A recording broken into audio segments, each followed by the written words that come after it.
Chapter 1680. Zhu Qizhan actually dared to let Chao Jixiang work with Yang Chendong to deal with him, and even created an imperial edict to confer the title of the new Bugnam of Gojoseon. This was equivalent to creating an excellent excuse for Yang Chendong to attack the southern Ming Empire. He originally thought that it would take some time before he had to mobilize his troops. Everything was brought forward because of this accident. In the third month of 1468 AD, 2 months after the southern Ming observation group returned, Xianxia advanced from Guangxi to Guangdong in the name of cleaning up the emperor. The battle was about to begin. Xianxia sent out the 1st Cavalry Division, the New Army, the 3rd Army, the 2nd, 4th, and 5th Divisions of the Lang Vanguard, as well as the 1st Meng 2nd and Meng 3rd Divisions of the Russian Empire. Close to 300,000 troops were split into 3 directions: Guangdong, Hubei, and Jiangxi. The 1st Cavalry Division, the 5th Division of the Lang Vanguard, and the 3rd Division of the Meng 3rd Division of the Jiangxi Vanguard, the New Army, the 4th Division of the Lang Vanguard, and the 2nd Division of the Meng 3rd Division of the Russian Empire went to Hubei. The 300,000 troops moved out with great momentum, causing Guangdong, Hubei, and Jiangxi to be in a state of emergency. Southern Ming capital. Yingtian Prefecture. Kuang Yi, who was already over 80 years old, dragged his sickly body into the palace to meet the southern Ming emperor, Zhu Qizhan. Ever since he returned from Qiqian City, Kuang Yi had been sick. After all, he was old and no longer as brave as he used to be. This old man who should have died in the wooden fortress had his fate changed by Yang Chendong. However, he was finally at the end of his life. "Give him a seat." Seeing Kuang Yi trembling as he walked into the hall, Zhu Qizhan shouted from the bottom of his heart. Eunuch Zhu Hai hurriedly complied and directed the other eunuchs to bring over a wooden chair with a very thick cushion on it. He then helped Kuang Yi sit on it. After tossing and turning, Kuang Yi's face was slightly red, which was caused by his anger. It seemed that his body really couldn't take it anymore. "This old subject has come to see your majesty to ask on behalf of the officials of the Ministry of War whether the food and military equipment have been properly prepared and whether the soldiers are sufficient." Kuang Yi took a long while to finish his words. "Minister Kuang, the food and weapons have been prepared. It's just that the issue of the source of soldiers is still a little troublesome. I'm afraid it'll take some time." Zhu Qizhan's voice had a trace of fear in it as he spoke. There was nothing they could do about it. The influence of the members of the observer group was too great. Under their influence, it seemed that everyone knew that Xianxia was extraordinarily powerful. They all knew that if they were to fight with them, they would lose more than they would win. As a result, many young people were unwilling to join the army. After receiving the news, Zhu Qizhan had no choice but to give the order to capture able-bodied men. But even so, the effect was still not good. Many young people ran away from home and hid in the nearby homes. This made it difficult for the supply of reinforcements to arrive. Kuang Yi had been bedridden at home for a while, so he wasn't clear about the matters of the court. When he heard that the army wasn't fully prepared, he couldn't help but anxiously say, "Your Majesty, this can't be sloppy. Xianxia is extremely powerful. In addition, they have countless experienced veterans. Even if we were to fight them one by one, we would still be at a disadvantage. If we don't have enough soldiers, we won't be able to suppress them with numbers. I'm afraid that it will be even more difficult to obtain victory." "Yes, Minister Kuang's words. We understand. You should go back and recuperate first. Once you're well, we still need to put you in an important position." Zhu Qizhan didn't want to tell Kuang Yi about the difficulties of the court. First, it was useless. Second, it would only add to his worries. Since it was like this, it was better not to say anything. Seeing that the emperor had agreed, Kuang Yi couldn't force him too much. Trembling, he stood up and took his leave. After leaving Qingjing Hall, he didn't go home. Instead, he went straight to the Ministry of Personnel's yamen.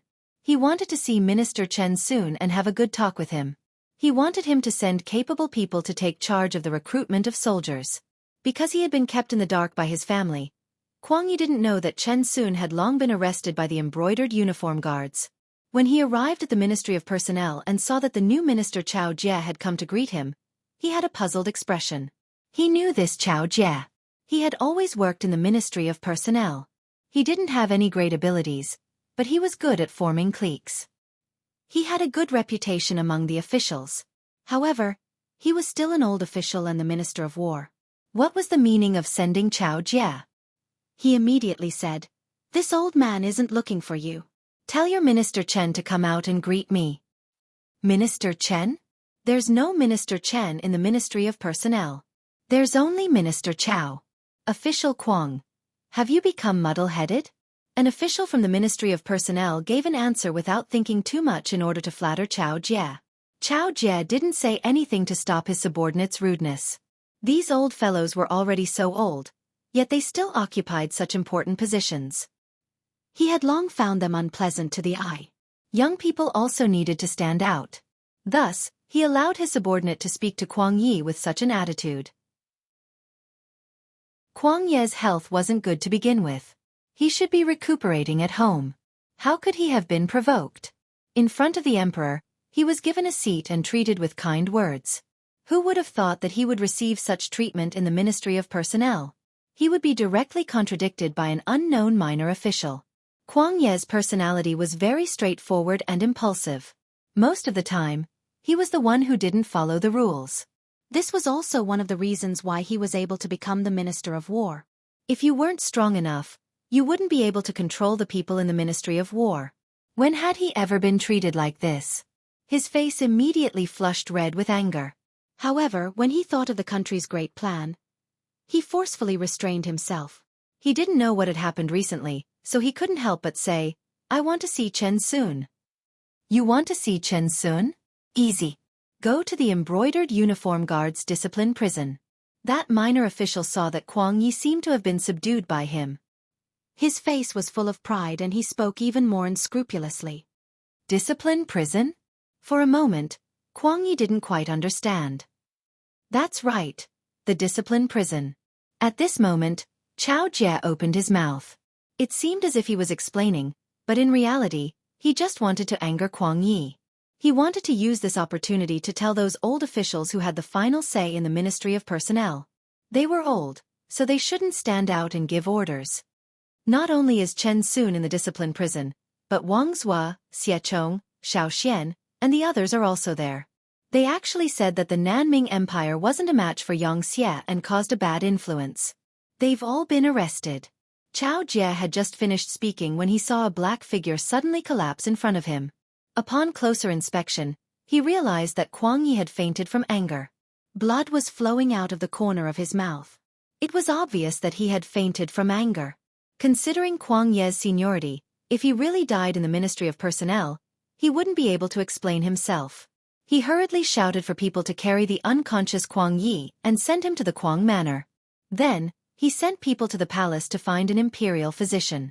Kuang Yi fainted from anger and his body's condition worsened. When he returned to the manor, he slowly woke up after tossing and turning and spitting out another mouthful of blood. He muttered the words destroying the Great Wall, and fainted again. 3 days later, Kuang Yi finally breathed his last. This loyal official who had devoted his entire life to building the Great Ming Empire's army finally left the Great Ming Empire at a crucial time. This was all thanks to Mao Mu. He had captured all of the capable officials of the Nanming Empire and replaced them with officials who only knew how to fight for power and profit. In reality, they didn't have much ability. Not only did this cause the Nanming Empire's work to be unable to progress smoothly, it also caused Kuang Yi to faint from anger until he died of illness. However, at this time, no one cared about Kuang Ye's life or death. Even when Zhu Qizhen received the news, he only sent his prince, Zhu Jianxin, to offer his condolences. Speaking of Zhu Jianxin, he was already a young man of 21 years old. He was in his prime. In history, Emperor Shenzong of Ming Dynasty was wise and benevolent. He could be considered a good emperor. However, it was a pity that Yang Chendong's arrival changed everything. First, Zhu Qiyu seized the throne, causing Zhu Qizhen to no longer value familial love. In order to not repeat the same mistake, he didn't give the crown prince too much power. Secondly, Zhu Jianxin's mother was Madame Zhou. Because Empress Qian was in good health, she didn't die early under Mao Mu's care. She even gave birth to another prince for Zhu Qizhen, Zhu Jianni, who was now 11 years old. His mother wasn't favored and he had a younger brother who could fight for power. As a result, he was never made the crown prince and was only an ordinary prince. This was especially true in the Imperial Palace.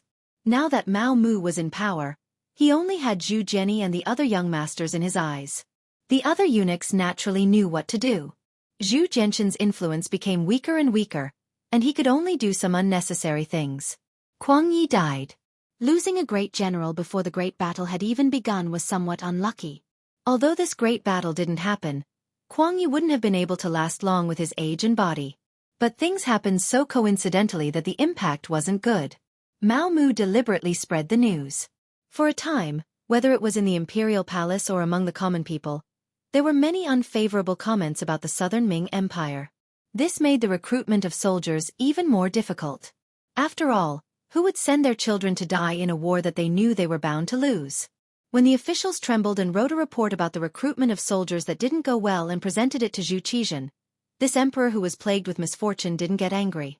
Or it could be said that he already knew everything and was mentally prepared. He didn't want to be like Kuang Yi and be angered to death by his officials. Zhu Qizhen couldn't help but think of those old officials. If those old officials were willing to help, things wouldn't be as bad as they were now. But when he thought of how those old officials had already been frightened by Xianxia's strength, he didn't know what kind of problems would occur if he really used them. This idea was suppressed by him. If the recruitment of soldiers isn't going well, then we won't recruit for now. We now have 1.2 million soldiers in our hands and 800,000 soldiers on the front lines. We want them to fight a victory and let our people see the might of our Southern Ming Empire's army. Come, write a decree to Guan Ying. Have him quickly attack and find an opportunity to destroy Xianxia's army to strengthen the prestige of our Southern Ming Empire. Zhu Qizhen was very straightforward and directly issued a decree to mobilize the army. It was said that 100 words couldn't compare to a single action. Then he would use practical actions to prove it. Chapter 1681. Guangdong Provincial Commissioner's Office. Jurisdiction: Guangzhou Prefecture, Zhaoqing Prefecture, Shaozhou Prefecture, Nanxiong Prefecture, Huizhou Prefecture, Chaozhou Prefecture, Gaozhou Prefecture, Laizhou Prefecture, Lianzhou Prefecture, Chongzhou Prefecture, etc. Of course, Gaozhou Prefecture and Laizhou Prefecture had been taken over by Xianxia's 5-star army. As a result, Guangdong was no longer complete. This had once caused Guangdong Provincial Commissioner Yang Xian to tremble in fear, fearing that the 5-star army would attack at any moment. Fortunately, the Imperial Court had negotiated with Xianxia, and both sides seemed to have made peace.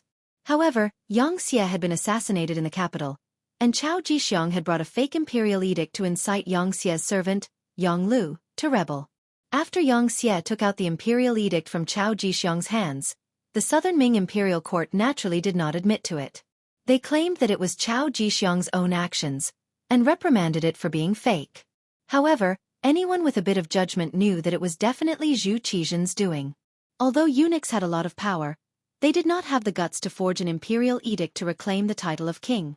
This was not the first time Yang Xian had cursed Chao Jixiang's incompetence. If you want to do it, then so be it. It is said that the strongest fortress is the easiest to break through from the inside.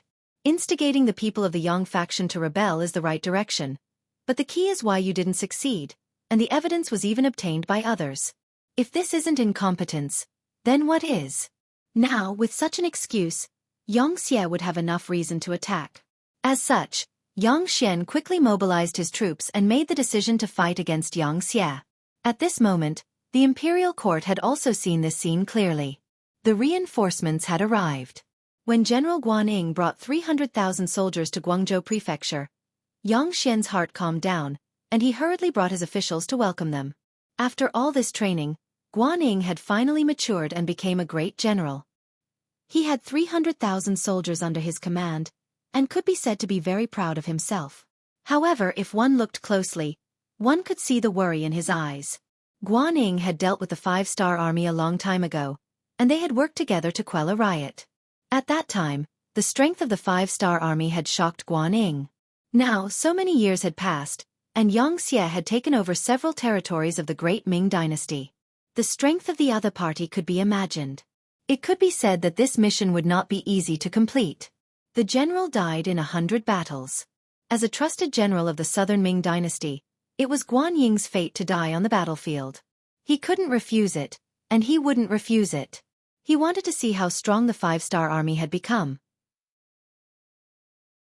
He wanted to teach the five-star army a lesson and let them know that in front of the Southern Ming Empire, the five-star army was nothing. The 300,000-strong army directly moved to the outskirts of the city and set up temporary barracks. Guan Ying and his group entered the city and met the civil and military officials of Guangdong. As one of the most important guards in Guangdong, General Li Hani of the Guanghai Guards reported the situation to Guan Ying. For this person to be able to become the commander of a guard, he was quite capable. At the very least, he had a clear understanding of the strength of the five-star army and the numbers of the troops sent out. General Guan, the five-star army on the other side has around 100,000 strong soldiers. They have the 3rd Legion as the main force, with the 2nd Division of the Lungfeng Division and the 1st Division of the Russian Empire as support.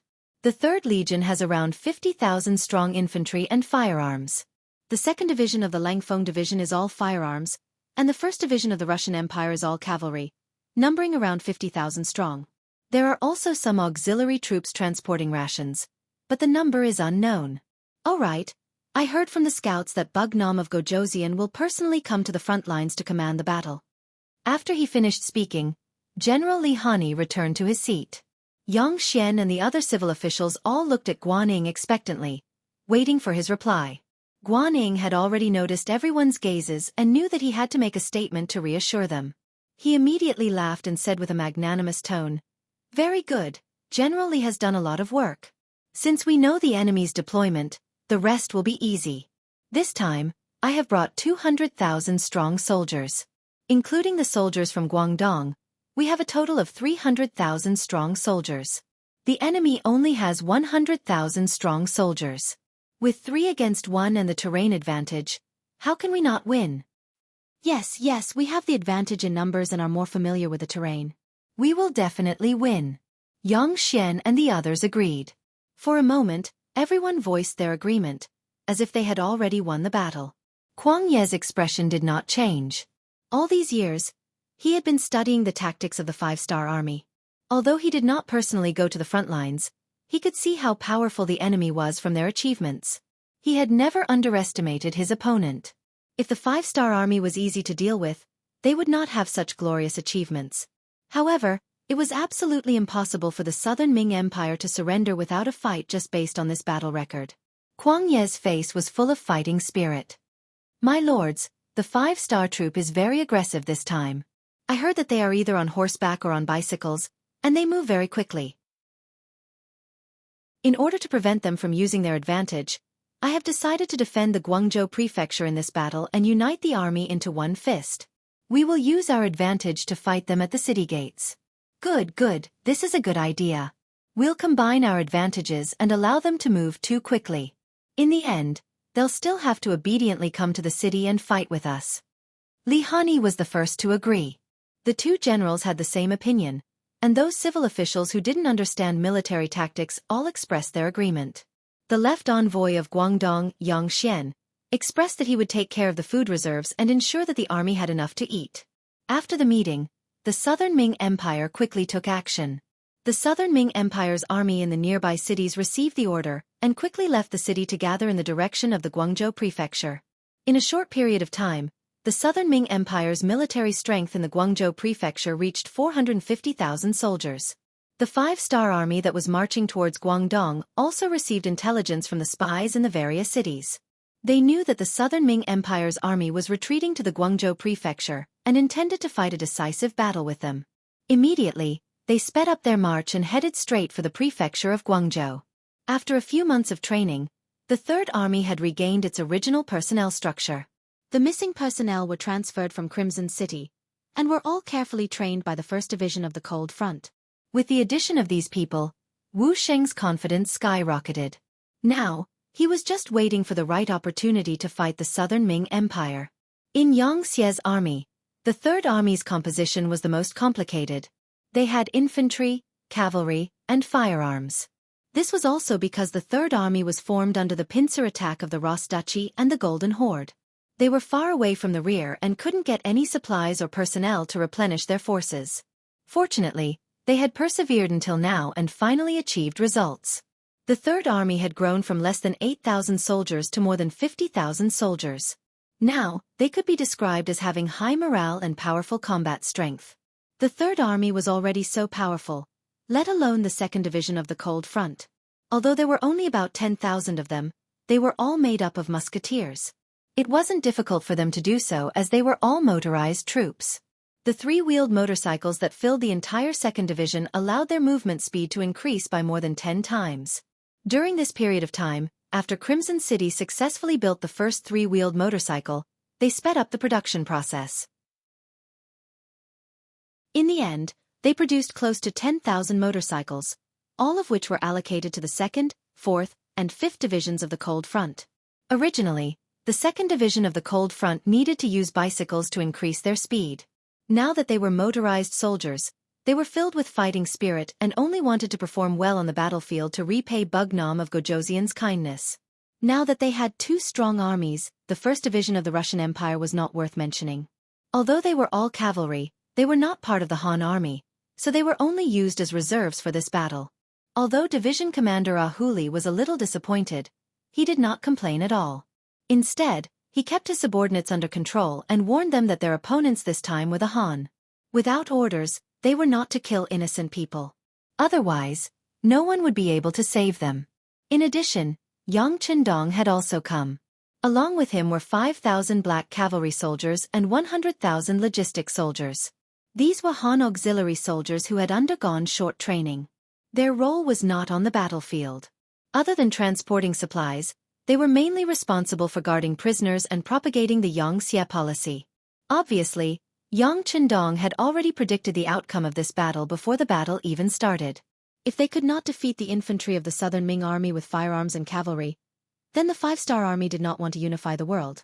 It was better for them to obediently stay in the city and wait for death. With firearms that were much more advanced than this era, Yang Chendong had already treated the Southern Ming as his own backyard. If it was not for the fact that he wanted to conquer this place with the smallest price, the army would have continued to advance after conquering the 3 provinces. What reason was there for a war between countries? That was just a lack of confidence. A true expert would not do such a thing. I am stronger than you, so I want to take care of you. So what? Not satisfied? If not, then come and fight. Just like how the Xianxia conquered other countries, there was no need for a reason. He just needed to beat you until you could not take care of yourself. In the end, you would have no choice but to surrender. However, Yang Chendong believed that he was already very lenient towards the Southern Ming Empire, the land of the Han people. His original plan was to reform them and assimilate them at the same time. In the end, he would be able to take down the entire Southern Ming Empire without shedding a drop of blood. However, as more and more intelligence department telegrams were sent to him, he had no choice but to change his mind. When he saw the telegram that the Southern Ming Empire was preparing for war, it had caused the people to have no way of making a living. They were looking for strong men everywhere to gather food and military equipment. Most of the people were already at the point where they could no longer survive. Thus, he had no choice but to deal with the pain quickly and decided to conquer the Southern Ming Empire by force. Only then would they be able to take down the Southern Ming Empire in a shorter period of time and save the Han people. Chapter 1682. As for Chao Jixiang's matter, it was just a coincidence. This was equivalent to giving Yang Chendong an honorable reason. How could he not use it? Riding on the White Dragon, Yang Chendong charged towards Guangzhou City under the protection of the 5,000 black cavalry. At the same time, the vanguard of the 2nd Division of the Lang Vanguard had arrived at the city gate tower and started setting up camp 8 miles away from the city. Hundreds of light and heavy machine guns had been set up on the trenches that had been temporarily dug. Although there were only 2,000 people, there was no fear on Gao Xiang's face. In his heart, he still hoped that the South Ming army would take the initiative to attack. In that case, he would be able to make the first contribution. What was disappointing was that the South Ming army in the Guangzhou prefecture didn't seem to have any intention of doing anything when they arrived. General Guan Ying stopped the other generals who wanted to go out to battle. Obviously, he didn't care about the 2,500-star army that had arrived first, because his plan was bigger. Over the years, the South Ming army had developed. For example, they had created many cannons. Due to the limitations of their technology, their cannons could only fire 3 miles away and they used solid bullets. However, when 200 cannons were set up on the city walls, it gave people a sense of security. Guan Ying already had a plan in his mind. This time, He would wait for the enemy to charge over. He only needed to defend. That way, his cannons could be used to attack. He wanted to take down the five-star army's prestige on the city walls and use this battle to tell the world that the five-star army was not invincible. Just last night, Guanyin received the news that his teacher, Kuang Yi, had passed away. He also knew that because of the news of Xianxia's strength in the capital, the recruitment of soldiers was not effective. Many of the soldiers that were originally set up had disappeared.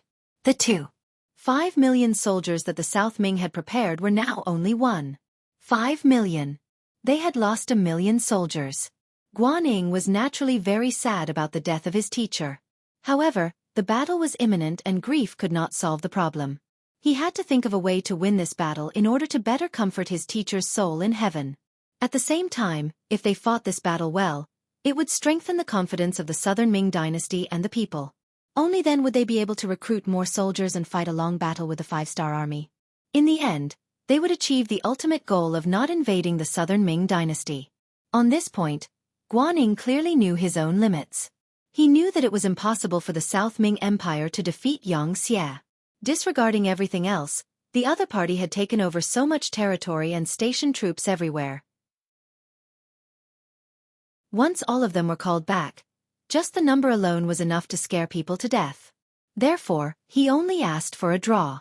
In the end, the Southern Ming Empire would recognize Bugnam of Gojoseon as a legitimate country, and the Southern Ming Empire would be able to govern itself. However, this goal was not so easy to achieve. To be safe, Guanyin chose to defend. He wanted to use the city walls to block the five-star army.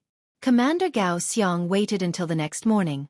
After seeing that the Southern Ming Empire had no intention of attacking, he knew that the other party would not take the initiative to attack. Immediately, he reported what had happened and his analysis to the division headquarters using an electric suit. Not long after, Yang Chendong also received the news. Haha, young master, this Guanyin has grown up. He can keep his composure. However, he thinks that he can stop our army with 450,000 soldiers. That's a bit of a fantasy. Beta Persei, who was accompanying him, also saw this telegram. He immediately looked down on Guanyin and laughed. Yang Lu had been killed.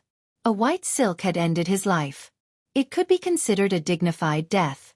At that time, Tiger's Mane, Beta Persei, Yang San, Yang Si, and Yang Wu were all present.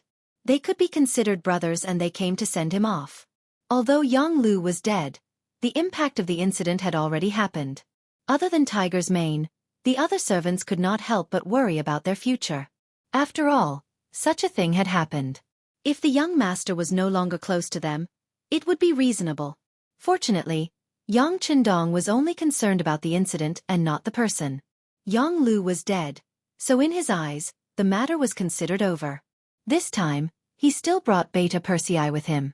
As soon as this signal was sent, it completely calmed the hearts of the servants. It also let the other officials of Xianxia know that the servants were still servants. They were still trusted by Bugnam of Gojoseon. Some people who originally wanted to replace Yang Lu also gave up on this idea. The situation in Xianxia became stable again. Okay, Beta Persei. Go and call Yumi on over. Yang Chendong also smiled. Beta Persei's words on this matter were very much in line with his thoughts. In modern warfare, whoever had more people would not necessarily win, and whoever defended would have more advantages. The power and advanced weapons would ultimately determine the route of victory and defeat. Just like in the original historical spacetime, on the battlefield of Normandy, a German machine gunner killed more than 1,000 Allied soldiers with a machine gun. This was enough proof. Of course, not all armies applied this model. For example, the soldiers of the People's Liberation Army in the future defeated their opponents one by one with a rifle. But this theory was still applicable to most of the enemies of the army. After a while, Yumian came in front of Yang Chendong. Speaking of which, the two had not seen each other for a long time. The last time they met, they even made a bet. It turned out that Yang Chendong won again. Today, the Far Eastern province had long become one of Xianxia's important granaries. There was a large area of fertile land, rich in forest resources and various minerals. It could be said that except for the cold climate, it was already perfect. Especially after the construction of the train tracks. In spring, summer and autumn, the people chose to work. In winter, they left their homes to travel or relax in the three eastern provinces. It was a beautiful life. It was equivalent to Yu Mian losing to Yang Qindong. This time, no one brought up the matter of the bet. They called Yu Mian to talk about the reconstruction of the southern Ming dynasty and persuading them to surrender. Yu Mian, with our powerful military strength, it won't take long for us to win on the battlefield. Persuading the officials of the southern Ming dynasty to surrender, and the reconstruction work after the war will be handed over to you. How is it? Do you have any difficulties? Yu Mian was already in his 40s and was in the prime of his life. When he heard Yang Qindong's question, he immediately straightened his posture and said, replying to the sixth young master, I promise to complete the task. Yu Mian had this confidence because this time, there were 5,000 cadres from Rejing City accompanying him. These people were all cultured and experienced management talents. There were also 5,000 cadres from other Xianxia provinces. They had considerable experience in migration, land distribution, and city reconstruction. Adding on the fact that Rejing City had prepared enough food and necessities, Yu Mian was confident that he could complete this task. It had to be said that Yang Qindong's migration policy was really good. Because of the migration, the barriers between the different races were disrupted, and the opposing voices could not work together. Every time they went to a new place, they would face a group of unfamiliar people and even unfamiliar races. No matter how capable and ambitious they were, in this kind of environment, they could only lower their heads and accept their fate.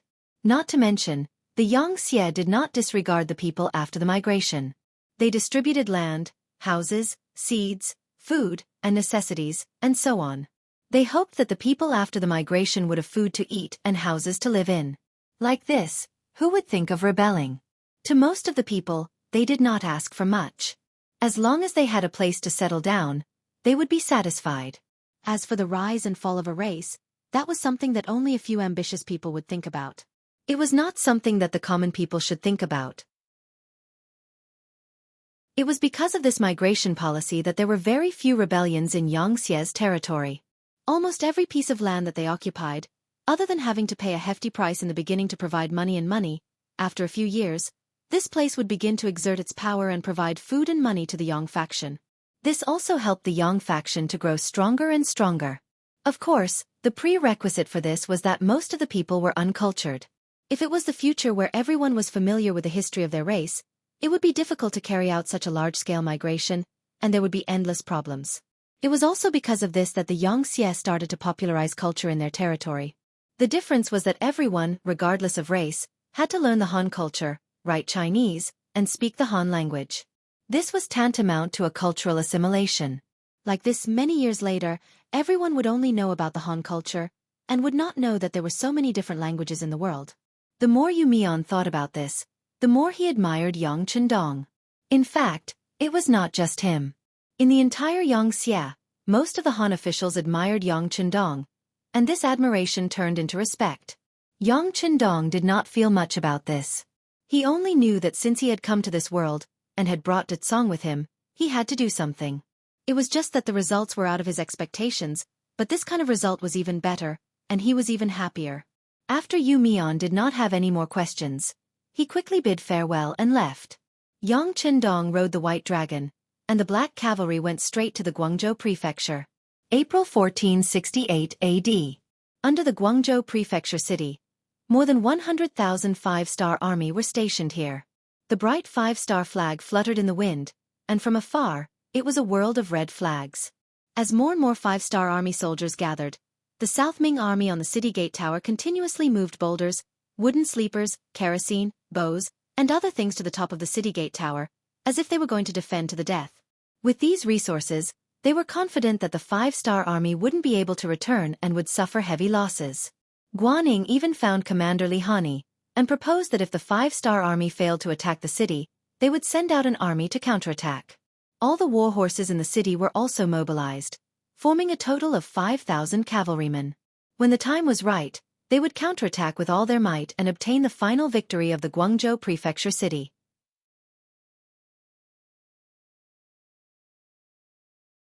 Chapter 1683. With a large pile of defensive equipment, sufficient soldiers, and enough provisions to last for a year, Guanning had a calm and steady look on his face. He wanted to see what the five-star army, who had always been known to be invincible, would do at this moment. It was said that one's thoughts determined one's vision. Guan Ying's scope was still too small. At most, he had a place in the southern Ming dynasty. Compared to Xianxia, who had already conquered all of Asia and even had a navy that was advancing towards Europe and the Western countries, it was not an exaggeration to say that Guan Ying was like a firefly compared to the bright moon. Just as Guan Ying was thinking about how to defend, the five-star army's cannons were ready to assemble at the Guangzhou government. This time, the five-star army was using the newly developed 120mm field cannon. Compared to the 90mm field cannon which had a range of 10 miles and the 75mm field cannon which had a range of 6 miles, it could shoot up to 15 miles. The larger the caliber, the greater the lethality. Everything was difficult at the beginning. Once the beginning was made, the next step would be much easier. The lathes were constantly being updated. In addition, there were many new cannons in the warehouse for people to imitate and research. Currently, the progress of the cannons in the Crimson City was increasing rapidly. It was worth mentioning that the new weapons were mainly used on the Navy's ships for the conquest of the West. The new weapons allowed Xianxia's military committee member and deputy commander of the Navy, Gao Xiong, to fight against the foreign races with greater ease. After a few months, they had already conquered the Cape of Good Hope and landed in Africa's Niger River. It was foreseeable that news of their victory would arrive soon. Yang Qindong had also thought of boarding a large ship and killing his way to the west. However, no one agreed to this suggestion. The sea was different from the land. Danger could come at any time. If something happened to Yang Qindong, no one would be able to take responsibility. Helpless, Yang Qindong could only give up on this idea. The 2nd Division of the Cold Front Division's cannons were pulled 5 miles away from the Guangzhou government. This distance was out of the range of the southern Ming's red coat cannons. Accompanying the division commander, Xiao Feng, to inspect the cannons was a young man. Crown Prince Chong, please be careful. When he saw that the young man was actually carrying the ammunition box with the artillery soldiers, Commander Xiao Feng, who had never frowned in the face of so many enemies on the battlefield, broke out in cold sweat. The young man was Yang Bo. This time, he had taken the initiative to come to the battlefield. Yang Qindong also agreed. If he wanted to inherit his great cause, he had to learn this lesson on the battlefield. Only by doing so would he know that victory was not easy to come by. Only by doing so would he be able to intimidate Xia's 3 armies and the millions of soldiers that he would have in the future. In order to train Yang Bo, other than returning to Yang Qindong's side at night to report what he had seen and heard, he was allowed to roam freely in the army to observe what he was interested in. Under safe circumstances, no one was allowed to stop him. As a matter of fact, when Yang Bo heard that the artillery soldiers were about to attack, he took the initiative to come. This frightened Xiao Feng. He knew that this person was very precious. Not to mention that his life was in danger. Even if his skin was scratched, he would not be able to bear the consequences. Helplessly, he could only accompany him. This caused the artillery regiment's commander, Lin Luan, to be very careful as he led a group of artillery regiment's officers to protect him. All right, Division Commander Xiao, Regiment Commander Lin, go do what you are supposed to do. I am here to learn and experience, not to be protected. Yang Bo, who was already 12 years old, saw that there was nothing he could do with so many people surrounding him. He could not help but put down what he was doing and turn to look at Yang Bo and the others. Crown Prince Chong, but Xiao Feng and the others wanted to say something, but Yang Bo's face darkened. Follow my orders. This is a military order. You cannot disobey it. Needless to say, Yang Bo, who was wearing a custom-made military uniform that was a few sizes smaller, was quite impressive when he was angry. At the very least, he managed to intimidate Xiao Feng and the others. They had to obey military orders. After saluting in unison, they went back to doing what they were supposed to do. Ba Daojiang and Pang Yu led 200 black cavalry soldiers to watch from the side. Their faces were filled with gratification. The Crown Prince Chang's aura was getting stronger and stronger. It would not be long before he had the ability to inherit the 6th young master's legacy. This was just a small interlude. The cold vanguard soldiers were busy. Guan Ying received the news from the top of the Guangzhou Prefecture's city gate tower and was looking around. They had something similar to binoculars in their hands, but the quality was not as good as the 5-star armies. They could only see further. They are deploying the artillery. They are about 5 miles away from us. Our artillery cannot reach that far. Guanyin put down his binoculars and frowned as he spoke. He knew the power of the artillery and knew that it was the five-star army's forte. They were no match for them in this aspect. However, it did not matter. The main point of attacking a city was to take down the city. It was not a competition of whose artillery was more powerful. Your artillery could not possibly charge up the city gate tower like a human. In the end, they still had to rely on humans to climb up the city gate. Not to mention, Guanyin had already arranged enough troops in the streets of the city. This was the embryonic form of urban warfare. There were quite a lot of people in the prefecture of Guangzhou at the moment. There were more than 450,000 soldiers. In addition to the civilians who rushed over from various prefectures, there were more than 1 million people. This was because there were many commoners who had left the southern Ming Empire for Qiqian City. Otherwise, the number of commoners alone would have exceeded 2 million. Remember, when the enemy's artillery fire, you must find a place to hide. Do not run around. That will only increase the danger. Also, we don't need to arrange too many soldiers on the city gate tower for the time being.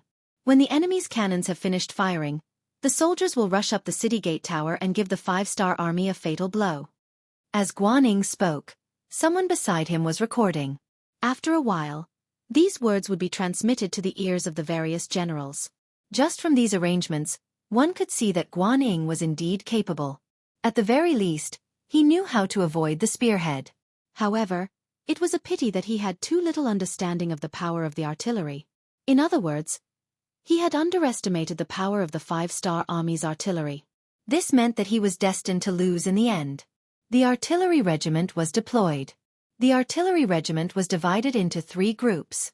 They were respectively guarding the north, west, and south gates of the Guangzhou prefecture. Only the east gate was left. This was what the art of war referred to as Surround 3 and Block 1. If the enemy was left with a chance of survival, they would not risk their lives to fight back. Outside the east gate, the 3rd Corps and the 1st Division had already prepared an ambush. They were just waiting for the South Ming army to escape from here. Then they would deal with them once and for all. After the artillery was set up, the ammunition was also transported. The sky was already dark. Yang Chendong decided to launch the artillery attack early in the morning. As such, the soldiers fell asleep early in the morning. Yang Bo, on the other hand, could not fall asleep. After thinking about it in bed, he went to Yang Chendong's main tent. Yang Chendong did not sleep. With his current body, he only needed to meditate for 2 hours when he was tired and let the qi in his body circulate through his body several times. After that, he would be full of energy again. He had already passed this set of techniques to Yang Chendong. Perhaps it was because of his physique that he had transmigrated to. Yang Chendong could cultivate qi and control it well. However, Yang Bo was still unable to do so. He still needed more time to practice. Yang Chendong, who had not slept, was looking at the telegrams sent from various departments. He would ponder from time to time. When he thought of something, he would write down some instructions. When Beta Persei said that Crown Prince Chong wanted to see him, he stopped writing and sat up straight. Yang Bo entered the tent and bowed respectfully. Then he called out, "Father." "Bo, it's already so late. Why aren't you sleeping? Are you too excited?" "Ha." Yang Chendong waved his hand and called Yang Bo to sit beside him. "Father, Bo, is not excited. I just don't understand some things." Yang Bo said with an expression of asking for advice. "What is it that you don't understand? Tell me about it." Yang Chendong had a fatherly smile on his face. He liked Yang Bo's attitude of asking for advice. There was nothing shameful about asking if he did not understand. On the contrary, pretending to know when he did not know would ruin things. "Yes." Yang Bo took the initiative to stand up and asked with an expression of learning. "Father, you once said that your greatest wish was to bring the Han people to the peak of the world, to bring harmony to the world, and to let the Han people live the best lives. However, if we were to bombard like this, wouldn't the Guangzhou prefecture be destroyed? Wouldn't the Han people in the city be killed as well? Wouldn't that be? What would that be?" Yang Bo did not say, but he believed that his father would understand his question. "Haha, very good. Boer's thoughts of pitying the people are good. However, It is impossible for there to be no deaths in a war. Most importantly, if we are able to eliminate the 450,000 soldiers of the Southern Ming Empire, it will play a positive role in our conquest of the Southern Ming Empire. Using this battle to determine victory and defeat will reduce the difficulty of our conquest. This is very worthwhile. Furthermore, be it the soldiers or the people in the city, they are not innocent. The soldiers were ordered to fight. If we don't kill them, they will kill us. As for the people, when we gave them the chance to leave from the various ports and head to Chichen City, many of them left obediently. However, there are still some who stayed behind. Do you know why? This. Yang Bo pondered for a moment before saying, I'm afraid that the people who stayed behind do not trust us. They still have fantasies about the Southern Ming Empire. Very good, Bo. Is right. Since they do not trust us, and they have made their own choice, they are our enemies. We cannot show mercy to our enemies, so it is not wrong to bombard them. Of course, they are Han people after all. If they did not help the Southern Ming Empire and chose to abandon the city and escape, Father will do his best to be merciful and not take their lives. However, if they did something wrong, they will be punished. All of their assets will be confiscated, and they will be put through labor for 1 to 3 years. After they are released, they will still be Han people and can enjoy the fruits of our labor. This is a reward and punishment.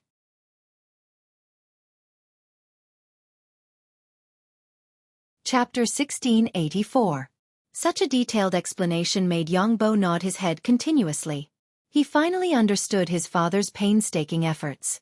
At this moment, the haze on Yang Bo's face disappeared. Instead, he bowed deeply. Father Bo will remember your words. Haha, good. Yang Chendong patted Yang Bo's shoulder with a gratified expression. In fact, as Yang Chendong thought, the commoners who accompanied the South Ming army in the Guangzhou prefecture did indeed treat the five-star army as an opponent. This was not as simple as distrust. Among the commoners, there were mainly tyrants. They had already received news that wherever the five-star army went, the rich would only be able to leave behind 20% of their wealth. This was something they could not accept. Although most of their wealth came from the great Ming dynasty's good policies and exploitation, this was also a kind of ability, wasn't it?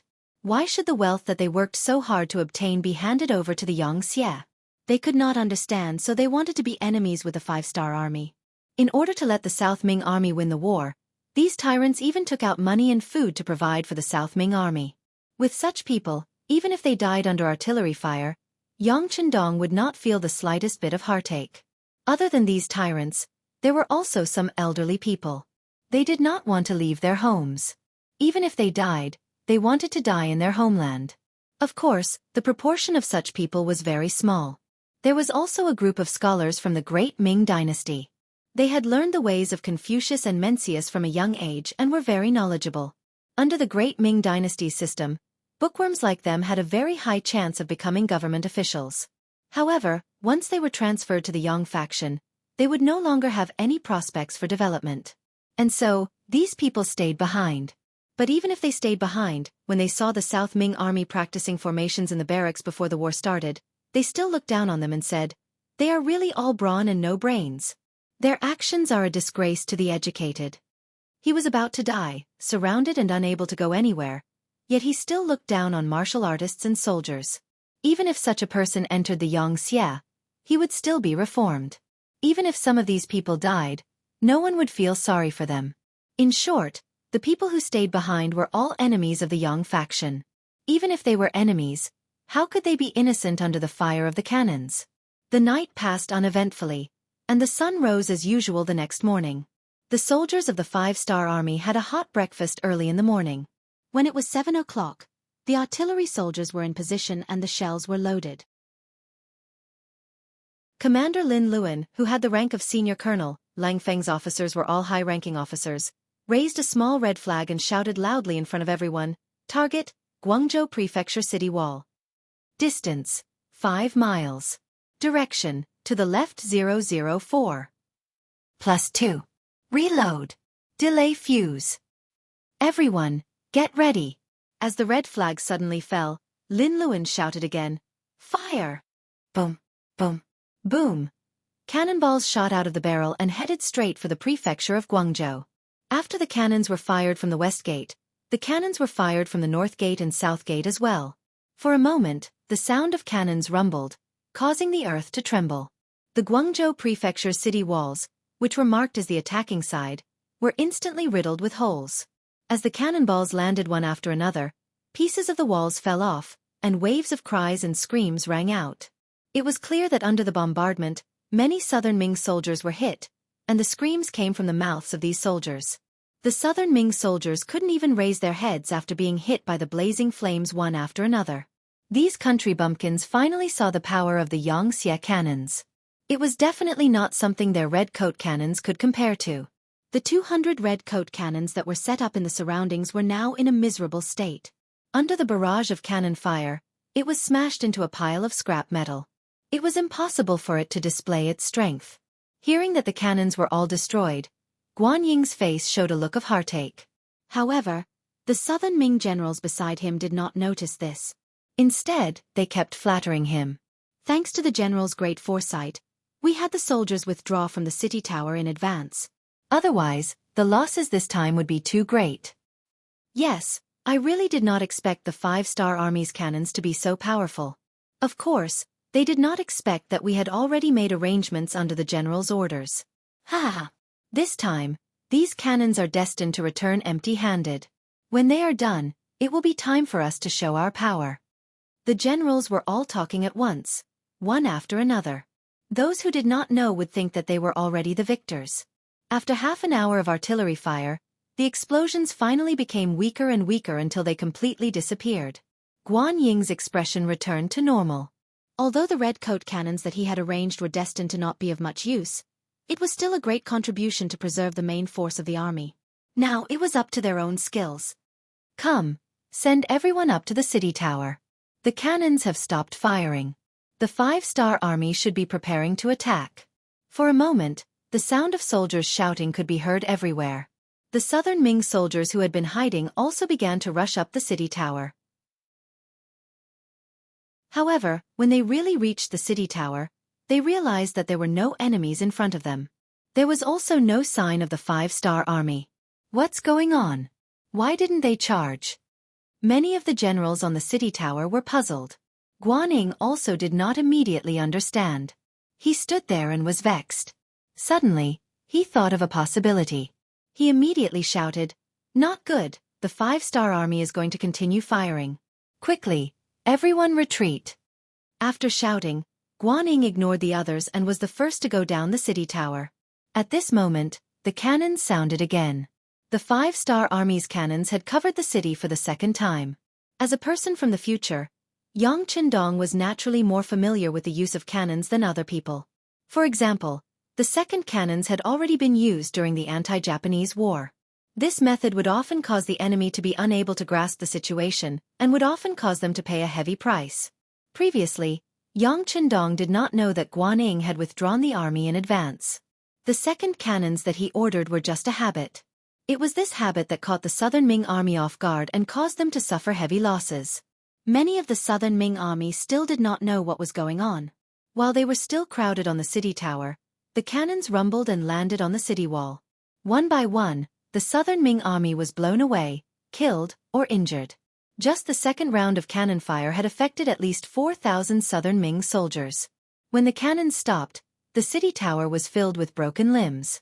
Occasionally, there were people who were lucky enough to survive. However, they were also injured and crying in pain. At this time, there were no effective anti-inflammatory drugs. Once the injuries were too serious, they were basically waiting for death. Less than 4 hours after the battle started, there were already more than 1,000 injured people. Moreover, these people might not be able to be treated. Guan Ying's expression became even uglier. He was not afraid of the 5-star army attacking the city. With his preparations in advance, as well as the sufficient troops and food in the city, he was confident that he could fight a big battle with the 5-star army. Even if he could not win, he would be able to remain undefeated for a certain period of time. However, the feeling of not being able to see anyone and being hit by long-range cannons was really not good. It gave people a feeling that they could not use their strength. The cannons stopped for the second time. This time, the 5-star army moved. However, they only sent out a few people. Each of them held a metal loudspeaker and came to a place 1 arrow away from the city tower. They shouted loudly, "Southern Ming Army, listen up. The 5-star army is willing to accept the injured Southern Ming soldiers because we are all Han people.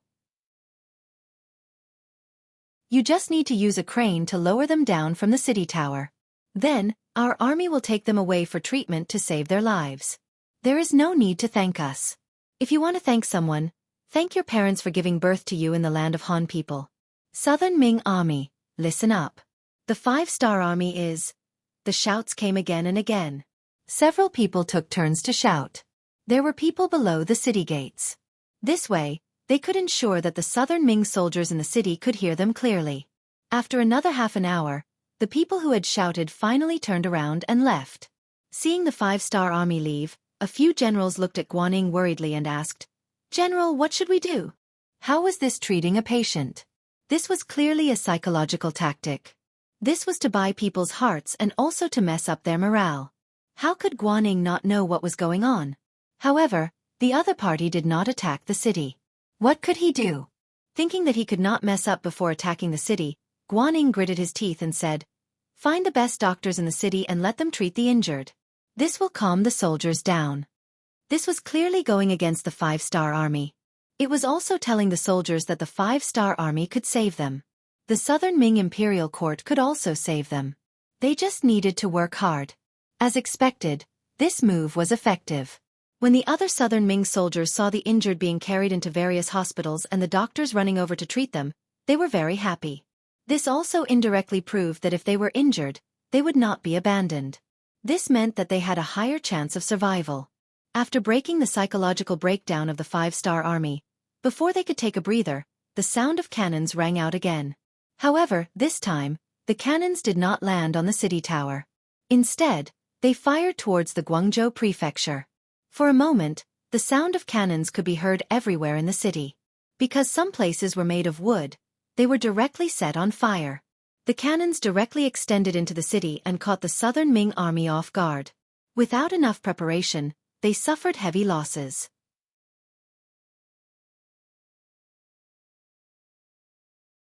Chapter 1685. This was because the cannonballs did not hit any of the stored supplies. For example, flammable items such as kerosene. Otherwise, who knew what would happen? After another half an hour, the sound of cannonballs stopped. Then, some people holding metal horns came and began to shout at the foot of the city. In order to stabilize the morale of the army, Guanyin had no choice but to send the wounded to the hospital for treatment. However, there was news from the hospital that they had already treated 3,000 to 4,000 patients in half a morning. They had already reached their limit. If there were more patients, they would not be able to treat them. This answer made Guanyin's face instantly turn black. Didn't this mean that if the 5-star army continued to bombard the city, the morale of his army would be shaken? Just as Guanyin was thinking about what to do, the 5-star army retreated. In exchange, there was another rumbling sound of cannonballs. The Southern Ming army suffered heavy losses again. Thousands of people were killed and thousands of people were injured. Finally, it was noon. The 5-star army's bombardment stopped. Looking from afar, smoke rose in spirals. It was obvious that they were eating lunch.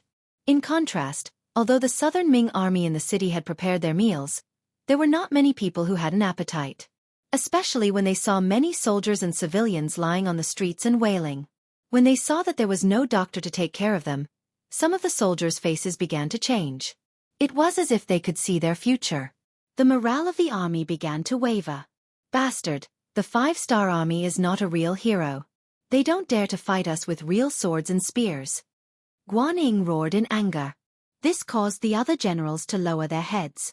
At this time, no one was willing to speak. Seeing that no one was speaking, Guanyin became even angrier. "Fine, since they don't want to come, then we will go out. General Li, this time it's up to you. Don't worry, after the cavalry rushes out, I will immediately send the infantry to protect your flanks. This time, we will catch the 5-star army unprepared." Good. Li Hani nodded heavily. This feeling of being beaten without being able to hit anyone was really unpleasant. He also thought that it was time to fight back. Guanyin did not expect that the trump card he had prepared would be used so soon. But at this moment, He really couldn't think of a better way. The southern Ming dynasty's 5,000 cavalry began to make their preparations. However, it was not entirely accurate to say that there were 5,000 cavalrymen. After the 3 rounds of cannon fire in the morning, the cavalrymen also suffered some losses. About 100 of them were injured by the cannonballs. However, for a team of 5,000 people, losing 100 or so people was not a big deal. Li Hani was clad in armor and held a long spear in his hand. He looked very majestic. The cavalry behind him also had all kinds of weapons. For example, long sabers, spears, halberds, axes, and so on. Just from this point alone, this cavalry wasn't very proper. This was because everyone knew that if cavalry wanted to develop their advantages, they had to be flexible, quick, and take advantage of the situation. A sharp, light, and nimble saber was the best weapon. In comparison, the longer a weapon was, the more restrictions it would face.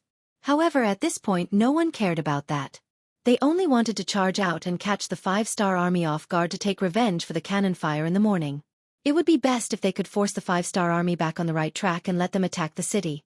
Afterwards, both sides would fight back and forth. That would be perfect. Under the command of Li Hani, the 5,000 cavalrymen made their preparations. The drawbridge at the west gate of the Guangzhou prefecture was also quickly raised. Following which, the earth began to shake and the cavalry began to charge. The city gate suddenly opened and countless cavalrymen rushed out.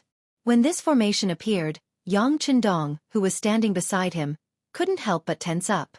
This was the first time he had experienced this kind of situation. It was impossible to say that he wasn't nervous. However, when he looked at his father and the other generals, he noticed that there was almost no change in their expressions. Although the battle was approaching, they were not nervous in the slightest.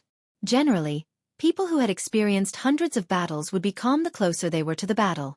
They would be able to talk and laugh. After fighting so many battles, they would get used to it. On the other hand, Yang Chendong was already prepared for the possible reaction of the South Ming army. Did they really think that the trenches in front of the city gate were dug for nothing? Did they really think that the cold front soldiers in the trenches were just decorations? In front of the west gate, the cold front soldiers who were chatting in the trenches heard the sound of horse hooves. 1st Regiment Commander Gao Xiang quickly extinguished the cigarette in his hand and raised his head to look outside. This time, he didn't even need to use binoculars to see clearly. Haha, they are finally here. They are coming from our 1st Regiment's defensive line. It seems that our luck is not bad. Brothers, immediately enter the formation and prepare to fire.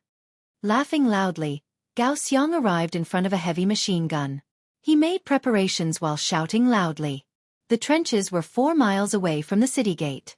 A distance of 2,000 meters could be said to be covered in the blink of an eye. However, even though they were fast, there were still bullets faster than them. Seeing that the enemy had exited the city gate and was less than 2 miles away from them, Commander Gao Xiang started counting down silently in his heart. 5, 4, 3, 2. Fire. Da-da-da. Da-da-da. The first to sound was the heavy machine gun in his hand. Following that, gunshots continued to sound, accompanied by the sound of rocket launchers exploding from time to time, greatly suppressing the charging formation of the cavalry. Under the barrage of gunfire and cannon fire, the southern Ming cavalry that charged forward were cut down like chives, falling to the ground one after another. In order to display their advantage, Li Hani even formed a charging formation and gathered the cavalry together. This originally allowed them to be like a knife that stabbed into the enemy's camp. However, when faced with the powerful firearms of the 5-star army, this method was equivalent to helping the flintlock soldiers and was equivalent to gathering together to become live targets. As the saying goes, the faster you charge, the faster you die. The closer you charge, the faster you die. When batches of cavalrymen were hit by the spears and fell to the ground, they were trampled by the cavalrymen behind them and turned into a pile of meat paste. The momentum of the southern Ming army's cavalry began to slow down. Under the blockade of hundreds of light and heavy machine guns, less than 5,000 cavalry could not get close at all. Needless to say, rocket launchers, grenades, and other weapons were fired continuously, as if they were free of charge. Retreat! Retreat quickly! After nearly half of the cavalry died in a short period of time, Li Hani's face became very distressed. He could not bear such losses and finally made the decision to retreat. As soon as his voice fell, The cavalry turned their horses back. However, if they wanted to go back now, how could they do it without paying a price? The gunshots continued, and the cavalry continued to fall from their horses. About 1,000 cavalry died in battle, and the remaining South Ming cavalry hurriedly fled into the city. After entering the city, Li Hani's tears fell. There were 5,000 cavalry just now, but in just a short while, there were less than 2,000 cavalry left. They did not even touch a hair of the enemy. This battle was really useless. Guan Ying had already arrived at the city tower, but he did not have any intention of blaming Li Hani. If he was the one leading the troops just now, he would have ordered the army to retreat. After all, the number of cavalry was too small. If there were 100,000 cavalry, he might have taken the risk. General! After seeing Guan Ying, the tears on Li Hani's face had yet to dry. Sigh, go and rest first. We will think of other ways. Guan Ying comforted him. Before he could think of another solution, another round of bombardment began. The city was once again in a mess. Countless soldiers and civilians were killed or injured. In the afternoon, there were 3 rounds of cannon fire, 3 rounds of shouting, and finally, it was night time. It seemed that they could have a good rest.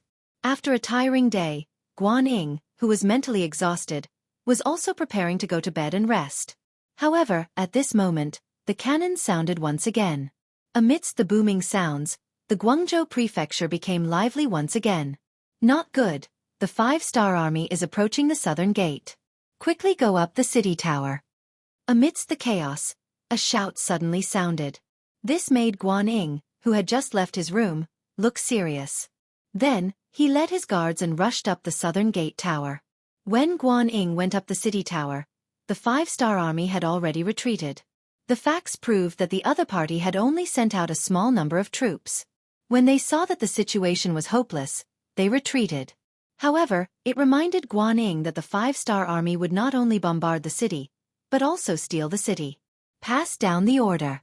Order the generals to take turns to guard the city. We must not let the other party succeed in stealing the city. Guan Ying rubbed his temples and said with a tired face. In the 5-star army's barracks outside the Guangzhou prefecture, Yang Bo still had an excited look on his face. The battle during the day, especially the scene of the southern Ming cavalry being killed, had really stimulated him. As the sky was already dark, he was still unable to sleep. Thus, he simply went to his father's tent and asked about things that interested him. Father, did we not succeed in stealing the barracks? Why didn't we send more troops and use cannon fire to cover it? Bo, stealing the barracks is fake. There is no need for us to do such a risky thing. By doing so, we are reminding the other party that we are strong and that they will be on guard. After a while, they will have no choice but to deal with us. This will make them even more tired. Not only will they be physically tired, but they will also be mentally tired. This will play a very positive role in accelerating their collapse. So that's how it is. Yang Bo nodded as if he understood. Bo, you must remember that the lives of soldiers are the most important.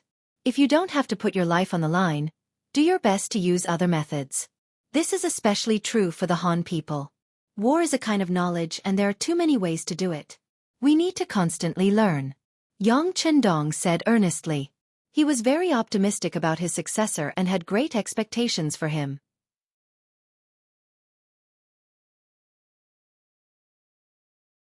Chapter 1686. Yang Bo nodded heavily. On this day, he truly witnessed the cruelty of the battlefield. Although he could not enter the city and could not see the tragic scene in the Guangzhou prefecture, he could still imagine it.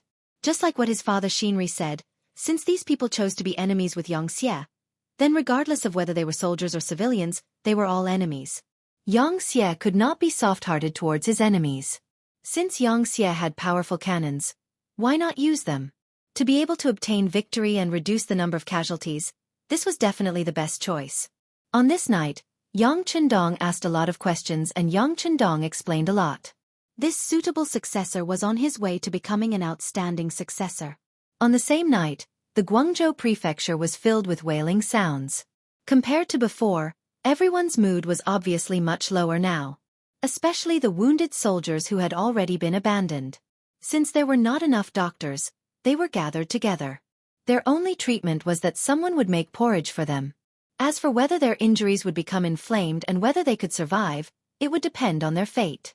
When they were surrounded by a group of poor people, a group of injured people, this kind of sadness would be infinitely magnified.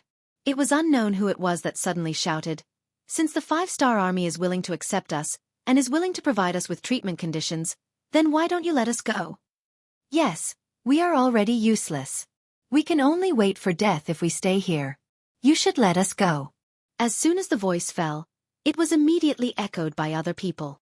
"Let us go, we want to live. We just don't want to die," sob sob sob. Shouts, cries, curses, and pleas rose and fell one after another. Soon, it filled the entire area.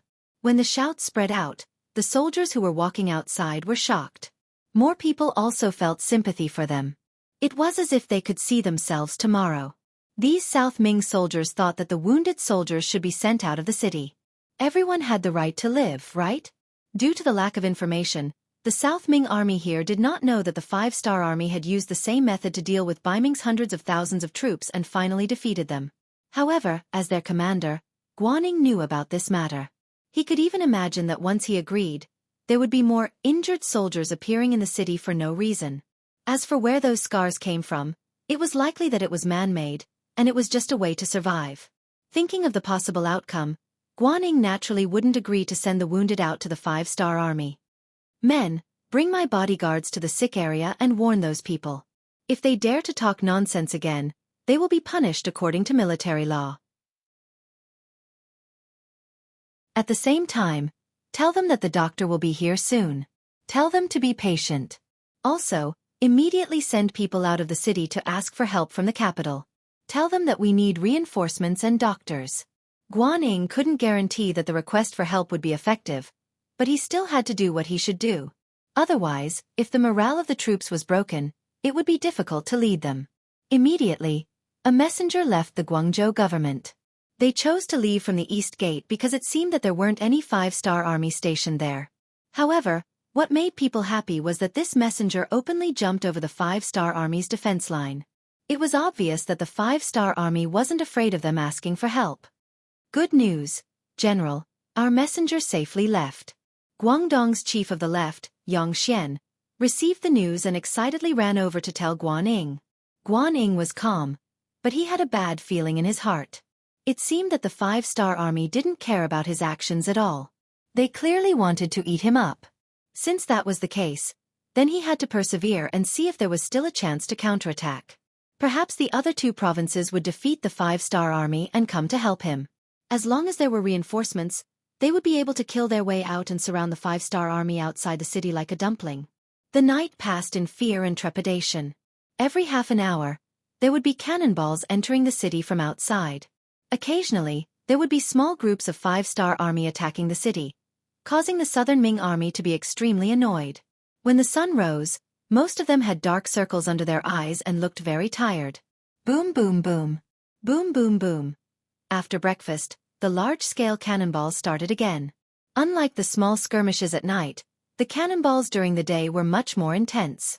In just one morning, after 3 waves of cannonballs, there were more than 5,000 injured soldiers in the city and more than 3,000 dead. The reason why there was so much damage was because the 5-star army's cannonballs were much fiercer than yesterday. Secondly, there were too many Southern Ming army soldiers in the city. Sometimes, a single cannonball could kill a few people and injure a dozen or more. Under such attacks, the Southern Ming army began to lose a lot of soldiers. There was no need to talk about the dead as they could no longer speak and had already become history. However, those who were still alive and injured were really a headache. They kept wailing, which was a huge blow to the morale of the army. Especially when the 5-star army outside the city would send people to persuade them to surrender after every half an hour of cannonballs, saying that they were willing to take in the injured soldiers. This was like an outlet for everyone to vent their frustrations. More and more injured soldiers began to clamor to leave the city. Even though Guaning sent out his personal guards and even promised these injured soldiers that he had already asked for help from the Imperial court and that more doctors would come soon, the problem was still not solved. This was because in the span of last night and this morning, there were more than 200 injured soldiers who died because they did not receive treatment in time. Looking at their comrades who were shouting the same slogan as them dying in front of them, the other injured soldiers did not care about anything else in order to survive. They all shouted loudly and made the same demands and slogan. After another afternoon of cannonballs, there were thousands more injured soldiers. When their group reached more than 10,000 people, the slogan was so loud that it could be heard clearly in any part of the city. General Li Hani had a bitter expression as he walked into Guan Ying's temporary residence. There were some words that he had to say. Guan Ying received Li Hani in the main hall. When he saw the other party's dark expression, he knew what the other party was going to say. He shook his head and said, "General Li, this general understands your intentions, but you really can't do this. Don't tell me you want to watch these injured soldiers die?" Li Hani finally could not hold back the anger in his chest. Among these injured soldiers, there were actually many from the Wide Sea Guards. They used to be his comrades. Now that they were going to die from injuries, as a general, he naturally did not feel good. "Calm down, bear with it. How about this? Give me 3 more days and see the situation first." Guan Ying did not immediately agree, but he did not refuse either. He was very clear that a general like Li Hani was very influential. If he joined forces with others to force him to abdicate, the situation would be the worst. Therefore, he could not directly refuse. The reason why he said to wait for 3 more days was mainly because he was hoping for a fluke. For example, was the 5-star army about to run out of ammunition? Bombarding like this every day consumed a lot of gunpowder. Perhaps they could not hold on any longer? Or perhaps the injured soldiers had thought it through, or everyone had gotten used to their cries. More importantly, he had already sent people out to look for reinforcements. Even if the Imperial Court's reinforcements would not arrive so quickly, as long as they could bring him news of reinforcements, it would be enough to motivate him and give him a reason to hold on. In short, he would drag it on for as long as he could. The situation might change at any time. Since Guan Ying had already said so, what else could Li Hani say? The Imperial Edict clearly stated that the Battle of the Guangzhou Prefecture had to follow Guan Ying's orders. If that was the case, he would wait for 3 more days. The bombardment continued, as did the persuasion to surrender. Yang Chendong did not order the soldiers to attack the city. He only continued to bombard the city with cannons. The situation on the battlefield was also somewhat lukewarm. Compared to the battlefield in front of the Guangzhou Prefecture, the Nanchang Prefecture was about to fall into chaos. Jiangxi consisted of Nanchang Prefecture, Guangxin Prefecture, Raozhou Prefecture, Nankang Prefecture, Jiujiang Prefecture, Ruizhou Prefecture, Yuanzhou Prefecture, Linjiang Prefecture, Fuzhou Prefecture, Jianchang Prefecture, Jihan Prefecture, Ganzhou Prefecture, and Nan'an Prefecture. One was San Prefecture, Ning Prefecture. There were 77 counties below. Due to the large territory, although it was not the fragrance of fish and rice, nor was it a heavily taxed area of the southern Ming Empire, it was still a strategic location. This time, the southern Ming Empire had sent 200,000 soldiers here. In addition to the 100,000 soldiers from the original province, there was a total of 300,000 soldiers. Although it was not as strong as the 450,000 soldiers of the Guangzhou Prefecture, it was still a strong military force. Although Jiangxi's secretary of the left, Li Qing, was very nervous. He was relieved when he learned that the 5-star army had only sent a little over 100,000 soldiers. The reinforcements sent by the Imperial Court were led by General He Ku. When the command of the 300,000 soldiers was handed over to him, one could clearly see that he was excited. He Ku was a veteran general in the army. He was in his 40s, and he was at his most mature and stable age. However, the moment he held military power, he unknowingly became arrogant. He Ku, who did not come from a good background, had relied on his own efforts to get to where he was today. Because of this, he desired power more than others. Now that he finally had power in his hands, he wanted to perform well. Especially when he learned that the 5-star army only had a little over 100,000 soldiers, which was a third of his forces. He decided to take the initiative to attack. The 300,000 soldiers were organized into 6 square formations by He Ku. Each formation had 50,000 soldiers. 3 of them were in charge of facing the enemy head-on, 1 was in charge of attacking from the back, and the other 2 were in charge of flanking the enemy. Once they formed an encirclement, it would be time for them to attack from all sides. This matter was decided. In the past, When he led troops to suppress bandits, he did this. Reality proved that this method was very effective.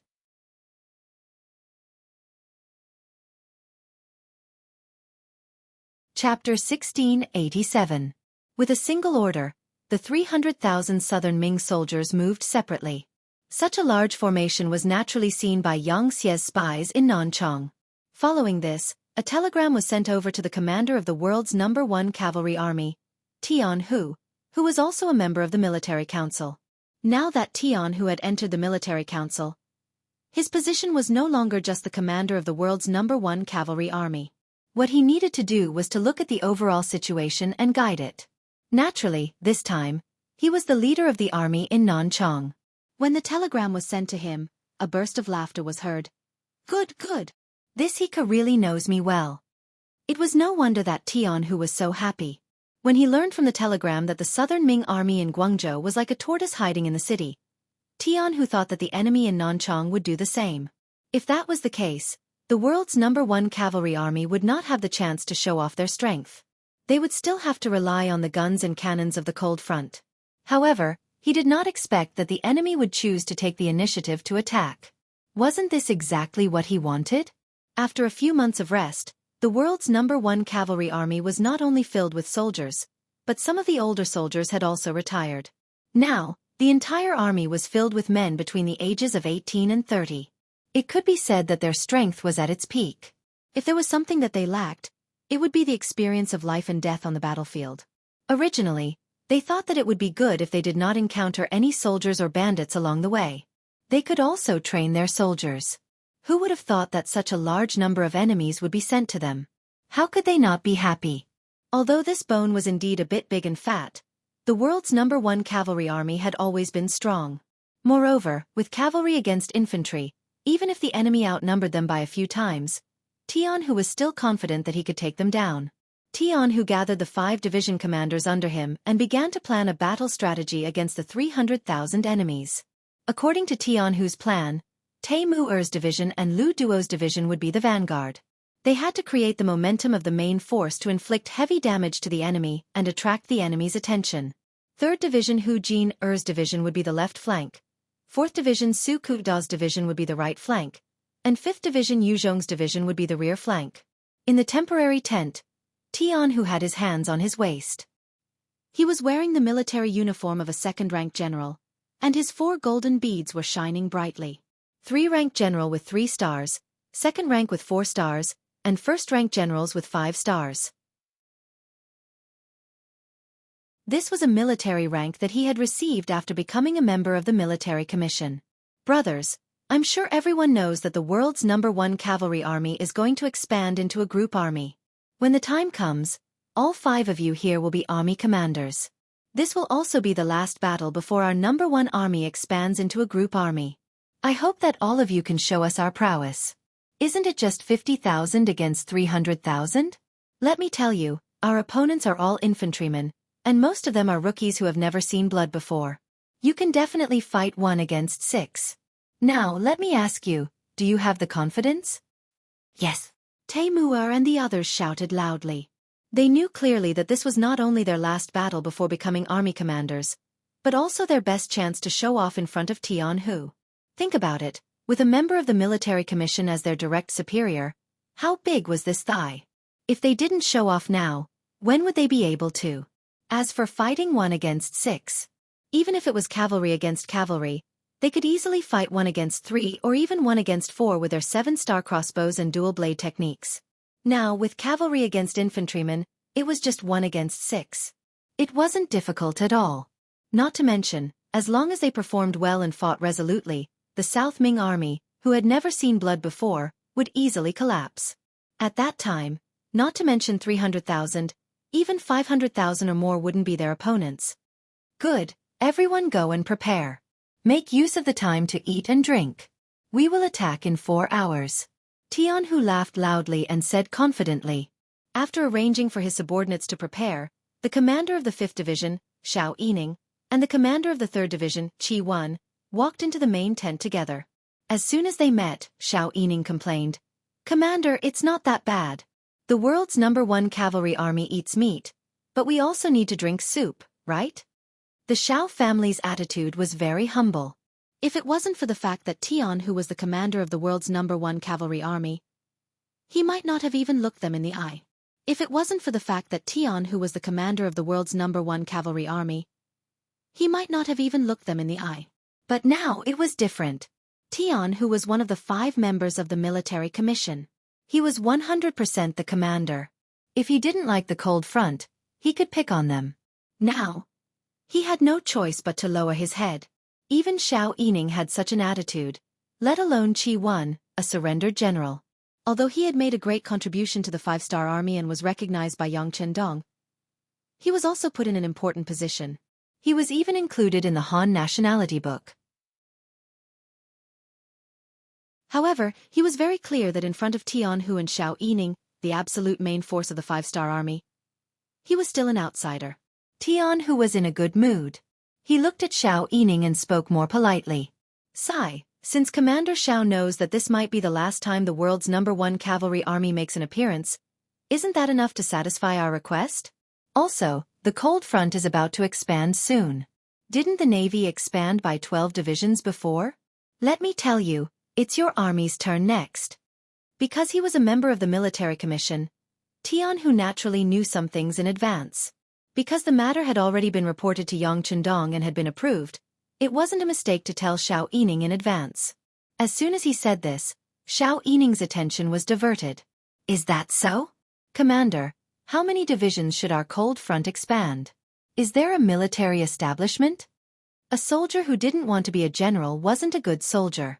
Xiao Yining's experience was also very old.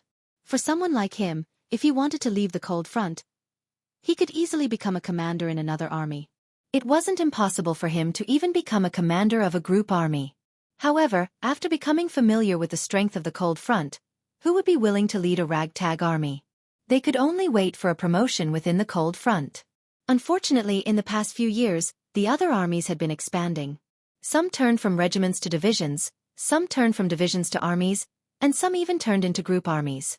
However, the cold front didn't expand because it wanted to maintain enough fighting power. It wasn't easy for them to expand during the new year, but they only expanded the cold front. They had 12 more divisions, which meant they had 3 more armies. This gave Xiao Yining and the other commanders of the cold front a glimmer of hope and envy. They originally thought that the cold front was expanding because they were forced to enter the west. Who would have thought that the cold front was also expanding? Didn't this mean that there would be a commander position waiting for him? How could he not be anxious and excited?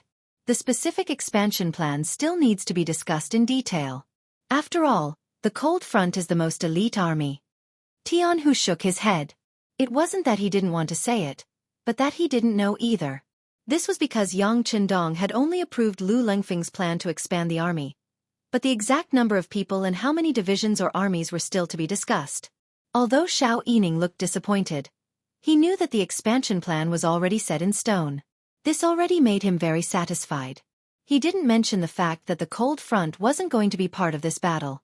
After dealing with Xiao Yining, Tianhu looked at Qi Wen, who still had the rank of senior colonel, and saluted.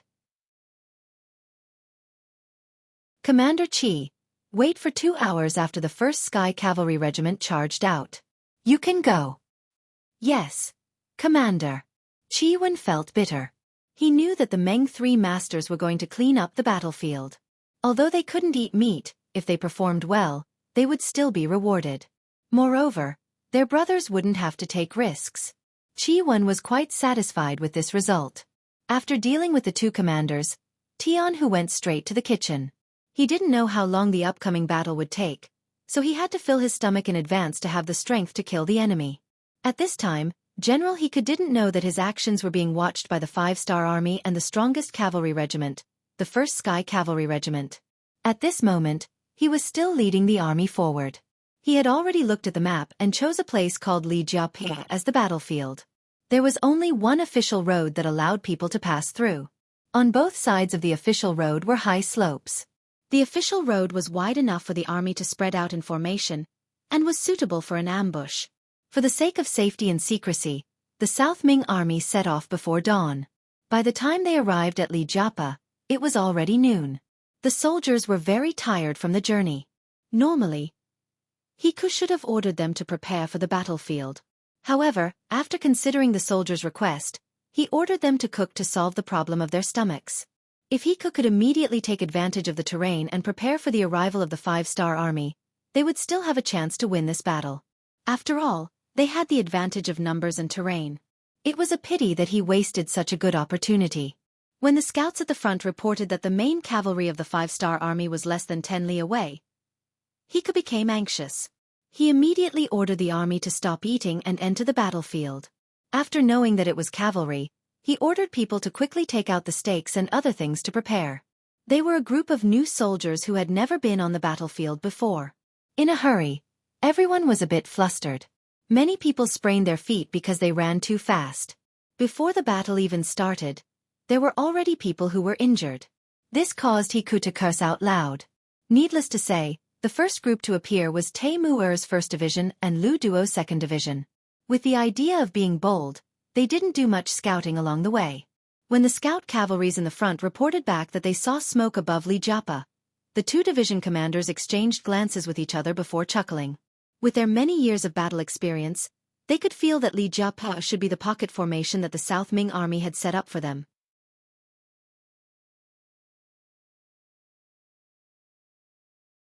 Chapter 1688. They didn't even know that they couldn't light a fire while marching. It seemed like the ability of the Southern Ming Army's commander was only average. How could Teimuer and Lu Duo know that Hika's biggest battle was to suppress bandits? Naturally, he didn't need to be so careful when doing such a thing. Immediately send someone to report to the military commander. Tell him that the enemy is most likely setting up an ambush at Li Jiapa. In order to catch them off guard, our 1st and 2nd divisions have decided to take the initiative to attack. I hope that the military commander will immediately arrange for the other divisions to surround them. The 1st Division commander, Teimuer, said to the telegraphist beside him. After the telegraphist finished recording the contents and left, Teimuer said to Lu Duo, "How about it? Do you want to compete? All right. Let's see who can fight more fiercely and kill more people." Ha ha. Lu Duo laughed, unwilling to pass on his responsibility. "Okay, inform the rest to prepare for battle. Put on your armor and take out your Big Dipper crossbows. Attack." Teimuer laughed heartily as he galloped on his horse. In an instant, a cloud of dust rose with the wind and surged towards Li Jiapa like a tornado. On the official road, the sky was filled with yellow sand. Looking from afar, it was impossible to tell how many cavalrymen there were. One could only feel the number of cavalrymen from the sound of the war horses galloping on the ground. As the saying went, 10,000 cavalrymen were boundless. This kind of formation couldn't be described with words. General Hiku, who was setting up an ambush at Li Jiapa, became excited when he heard the rumbling sounds of the war horses galloping on the ground. He knew that the main force of the 5-star army had arrived. This meant that his chance to make a big contribution had arrived. Hiku, who was too excited, didn't pay attention to the reactions of the Southern Ming soldiers beside him. These people were either born in the military and worked in the fields and rarely received training. Some of them were still working with hoes a while ago, but now they were given swords and sabers to become soldiers. It was impossible to expect them to perform well. When they heard the rumbling sounds of the war horses galloping on the ground, many people were already covered in cold sweat. Some were even trembling in fear and didn't know what to do. It wasn't an exaggeration to say that the world's #1 cavalry army was an army that had been through hundreds of battles. Whenever there was a big battle to be fought, his figure could be seen. Together with Yang Chendong, they fought in the north and south, conquering vast territories. Many of these cavalrymen could be described as murderous. The number of non-humankind cavalrymen and infantrymen who died in their hands was countless times greater than the number of jihaos. Even Wallace Yeshen had to flee at the sight of this elite cavalry. Hiku actually wanted to use infantry to intercept them. He was truly ignorant and fearless. He did not know how to write the word death. In the end, it wasn't entirely Hoku's fault. After all, the biggest mission he had completed before was to exterminate the bandits. When Xianxia's 5-star army made a name for themselves and continued to expand their territory, how could there be any enemies around the Southern Ming Empire? Even if they wanted to go to war, they didn't have the chance. He was only a general in charge of exterminating the bandits. How could he know the power of the war horses? In Hoka's eyes, it was the same as what he knew. Once the Imperial army appeared, the horse bandits and mountain bandits would surrender. The 5-star army was also human. They should do the same. His strength wasn't strong and he underestimated the strength of his opponent. This was already the end for Hoku. It was just that he didn't know it yet. The 5-star army's cavalrymen arrived very quickly. The vanguard didn't hesitate to plunge into Li Jiapa. Then, they saw the Southern Ming Empire's army on the official road not far away. Looking from afar, there were many people. It could even be described as a sea of people. Hundreds of barricades were placed in the middle of the official road. Many Southern Ming archers were already prepared to shoot. It was as if this was a trap and whoever fell into it would be dead for sure. It was obvious that this was an ambush. However, in the eyes of Taimur and Lu Duo, these were just decorations. They didn't feel the slightest bit of fear. On the contrary, they even increased the speed of their war horses. The vanguard cavalrymen had already taken out their iron hooks and charged towards the barricades in front of them. Good, they're all in. They're all in. Hoku was excited. He was afraid that the enemy would immediately escape when they saw this formation. If that was the case, his ambush would be useless. If he really let the infantrymen and cavalrymen fight on the plains, even if he hadn't seen the power of cavalrymen, he knew that the situation would be disadvantageous for him. The cavalrymen had indeed entered the encirclement, but they didn't panic. Many iron hooks were thrown out and the barricades in front of them were dragged to the side. The world's first cavalry army had done this countless times. They were so familiar with it that they were as agile as their limbs. Don't let them remove the barricades. Shoot. The 5-star army's cavalryman's reaction was beyond Hoku's expectations. He thought that these barricades would cause damage to the cavalrymen and even cause chaos. If that was the case, he would be able to take advantage of the situation and kill them. But now, seeing the barricades being removed one by one, the main road was about to be cleared. The cavalrymen would be left with nothing but flat plains. He was anxious and didn't care if he was within the range of the arrows. He shouted loudly. The South Ming Army's recruits were already frightened by the might of the 5-star Army's cavalrymen. They were just used to listening to their general's orders. They didn't care whether the arrows would hit their opponents or not. They only knew that releasing the arrows could boost their courage and scare the enemy. That was enough. At that moment, countless arrows flew out from the front. But because the distance was too far, they couldn't reach the 5-star Army's cavalrymen. Not to mention, some of the recruits had limited strength and didn't have any archery skills. They couldn't shoot from a distance and couldn't be accurate. A wave of arrows flew out and landed a few steps away from the 5-star Army's cavalrymen. Taimur and Lu Duo were stunned when they saw this scene. At first, they thought that the South Ming Army was doing something and that it was some new attack method. But when they saw that the arrows had indeed landed and didn't cause any damage, the two of them finally understood that this was the archery skills of the South Ming Army's recruits. Haha, these recruits probably haven't eaten their fill. Taimur laughed heartily.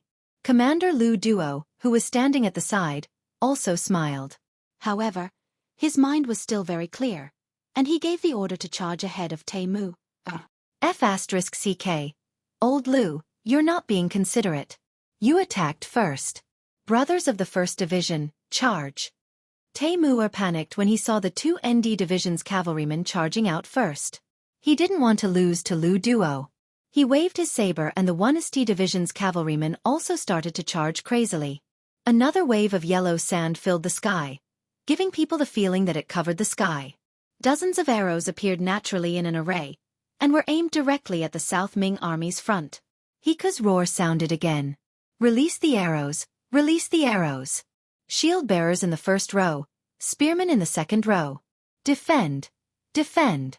Soldiers at the back, get ready to meet the enemy. Meet the enemy. Perhaps it was because he was too excited or too anxious, but Hika shouted out orders one after another. Then, the South Ming Army became a little chaotic. Although they had undergone a short period of training before entering the battlefield, it was just a formality. Everyone knew that soldiers had to be trained and their meals had to be kept up. Without sufficient military funds and food, or perhaps it could be said that all of this was under the supervision of the civil officials who looked down on generals, the new soldiers had never truly undergone any training. Once a general had a request and wanted to train elite soldiers, the civil officials in charge of logistics would stand up and reject the request on the grounds that this wasn't a battlefield and there was no need to be so strict and serious. In the end, they didn't want the soldiers to exhaust too much energy and waste too much food because of training. This was the result of using literature to control military force. In front of these scholars who boasted that they were a cut above others, fighting and killing was something that only boorish people would do. These people's lives were naturally as cheap as dogs and weren't worth investing in. Due to the lack of training, many of the recruits were thrown into chaos on the battlefield. Especially when Hika's orders were given one after another. Many people didn't even understand what was going on with the first order before the second order was given. This caused a situation of chaos on the battlefield. On the battlefield, a delay of a minute or a second could lead to a missed opportunity and lead to a huge mistake. Facing the attack of the world's #1 cavalry army, the South Ming army actually showed signs of chaos. As the vanguard, how could the 2nd Cavalry Division give up such a good opportunity? They immediately increased their speed and at the same time, they held the Big Dipper crossbow in their hands. This kind of close combat weapon that could fire continuously, other than its range being inferior to a flintlock, was already very powerful. It was because of this that the world's #1 cavalry army was able to win battles with a small number of troops and complete seemingly impossible missions. 200 steps. 150 steps. 100 steps. 80 steps. They were getting closer and closer. The South Ming army's arrows once again flew out and landed in front of the charging warriors of the world's #1 cavalry army. It caused a certain number of casualties, but if one looked carefully, it was very effective.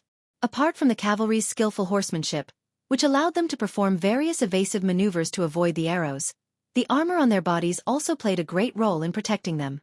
This kind of armor was 3 centimeters thicker than ordinary armor and could block most of the arrows from entering the body.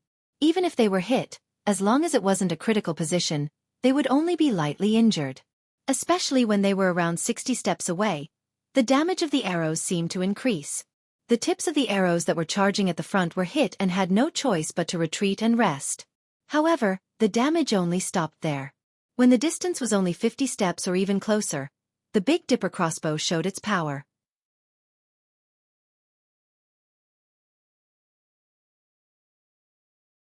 Chapter 1689.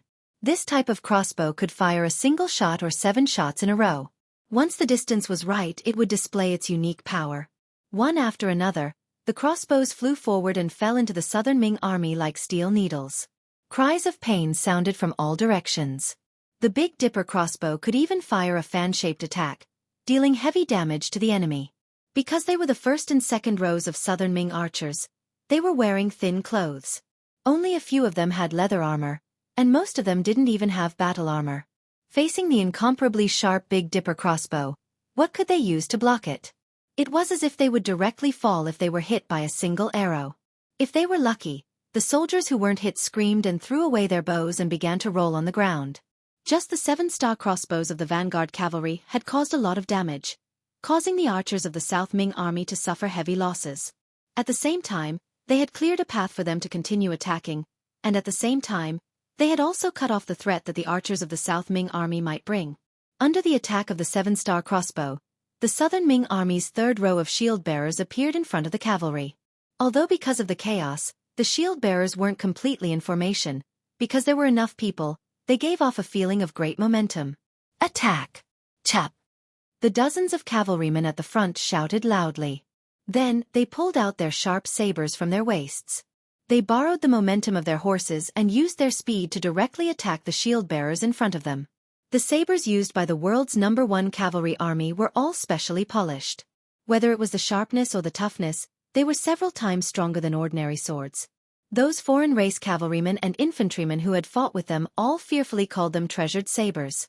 When the treasured sabers were unsheathed, they carried killing intent and coldness. When they landed on the shields, the ordinary shields were instantly split in half. The Southern Ming soldiers who should have been hiding behind the shields were thus revealed. The power of the treasured sabers greatly exceeded the expectations of the shield-bearers. When they realized that the weapons that could theoretically protect them were useless and their bodies were completely exposed to the enemy cavalry, their desire to live made them turn around and flee. They didn't care that the pikemen behind them had already extended their pikes and were waiting for the cavalry to charge forward. The shield blocked the path and the spear extended. This was one of the common tactics used by infantrymen against cavalry. Especially when the southern Ming army had the absolute advantage in numbers, this kind of defense and counterattack could often cause a lot of damage to the cavalry. As long as they could stop the enemy's charge and slow down their speed, the advantage of the cavalry would be greatly reduced. Then, it would be time for the infantry to counterattack. Unfortunately, all of this was just a theory. When the shields disappeared and the soldiers charged forward, they would directly crash into the spearmen behind them, causing the formation to become chaotic.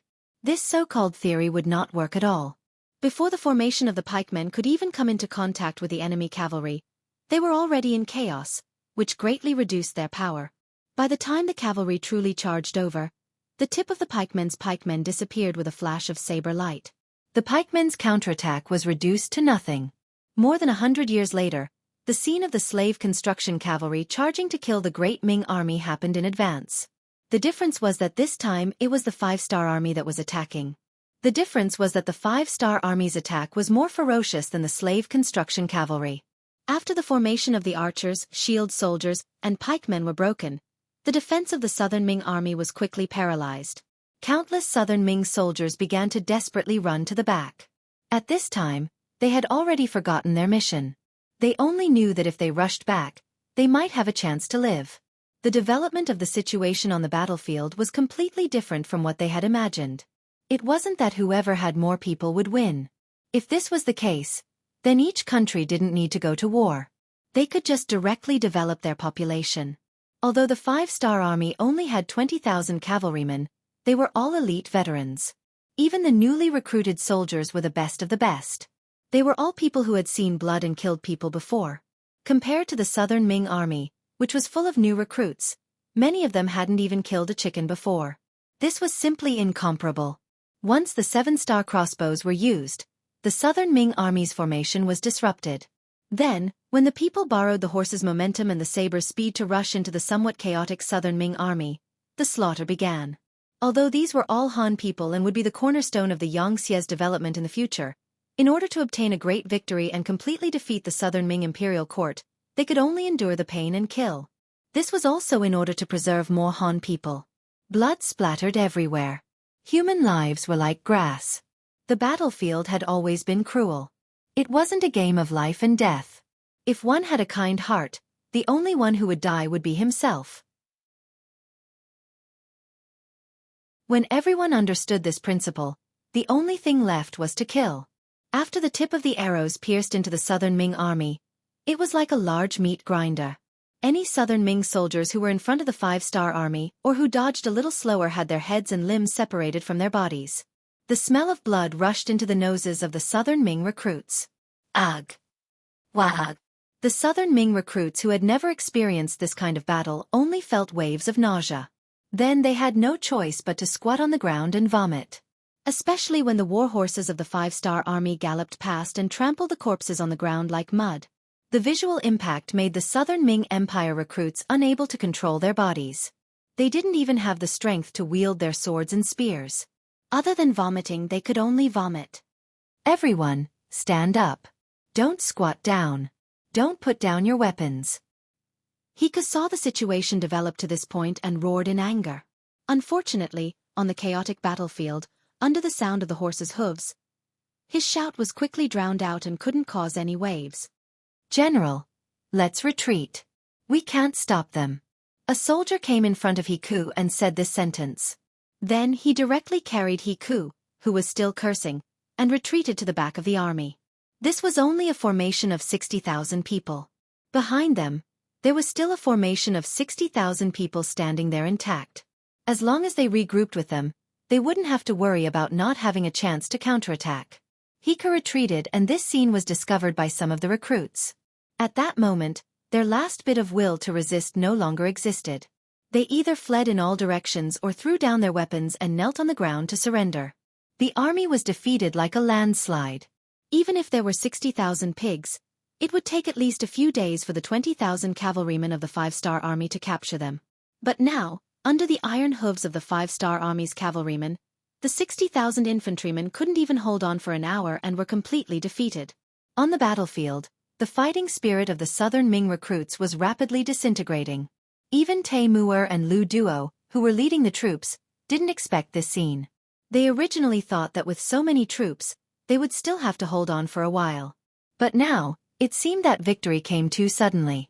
This was a good thing. Without needing to give orders, the five-star army's cavalrymen chased after Heke's retreating footsteps. In front of them, there were countless southern Ming recruits. These people didn't choose to surrender immediately. Instead, they wanted to escape back to their own camp. Because they chose to escape, their existence was a great threat to the 60,000 people behind them. When they saw the five-star army's cavalrymen coming and saw that there were more of their own comrades in front of the cavalrymen, the commanding general was somewhat helpless. He didn't even dare to give the order to shoot arrows because it was very likely that the arrows wouldn't hit the enemy cavalrymen, but their own infantrymen. Heke was also running among the defeated troops. When he saw that the 60,000 people behind them didn't choose to shoot arrows, he heaved a sigh of relief. Now that he was among the defeated troops, wouldn't he also lose his life if he released arrows? There was only one thing on his mind right now, and that was to escape to the rear. These five-star army cavalry were too ferocious, and he would not fight with them in the future. It was better for him to obediently retreat back to Nanchang City and guard it. Heke, who only cared about escaping, even forgot to let the troops lying in ambush on both sides of the official road attack. Or rather, even if he remembered now, he had no way to inform them. This was a somewhat dramatic defeat, and the development of the battle was beyond everyone's expectations. Reality also proved that the Southern Ming New Army's combat strength could not only be described as ordinary, it could even be described as terrible. 300,000 infantrymen faced the charge of 20,000 cavalrymen. Not to mention the ability to retaliate, they couldn't even put up a basic resistance. No one would have any confidence that such an army could protect the Southern Ming Imperial court. Tai Mu'er and General Lu Duo were still leading the charge. They charged again and again, and in front of them were the defeated Southern Ming soldiers that were continuously retreating. Among them were the 60,000 people behind them. After seeing that the front line had already been defeated and fleeing, and seeing the bravery of the five-star army's cavalrymen, as well as the heads that would fly on the battlefield from time to time, the 60,000 Southern Ming recruits who were guarding the rear also began to flee. Some of them, in order to escape faster, directly threw their weapons to the ground and continued to run, fiercely charging toward Nanchang that was 60 li behind them. Wherever the five-star army's cavalrymen passed, there were either corpses covered in blood, captives kneeling on the ground, or Southern Ming recruits fleeing in all directions. There was no resistance at all, and this made the two division commanders even more ambitious. Nanchang! Tai Mu'er and Lu Duo said at almost the same time. Then, there was a burst of laughter. The 20,000 cavalrymen, who didn't suffer too many casualties, gave up on their pursuers and headed straight for Nanchang that was 60 li away.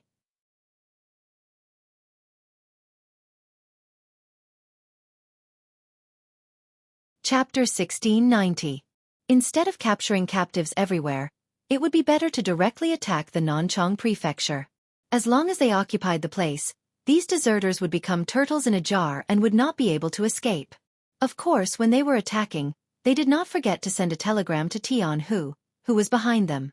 They gave a simple summary of their thoughts and the situation on the battlefield. When the telegram was sent to Jianghu, he was leading the army towards Lijiapa. They were not moving at their fastest speed.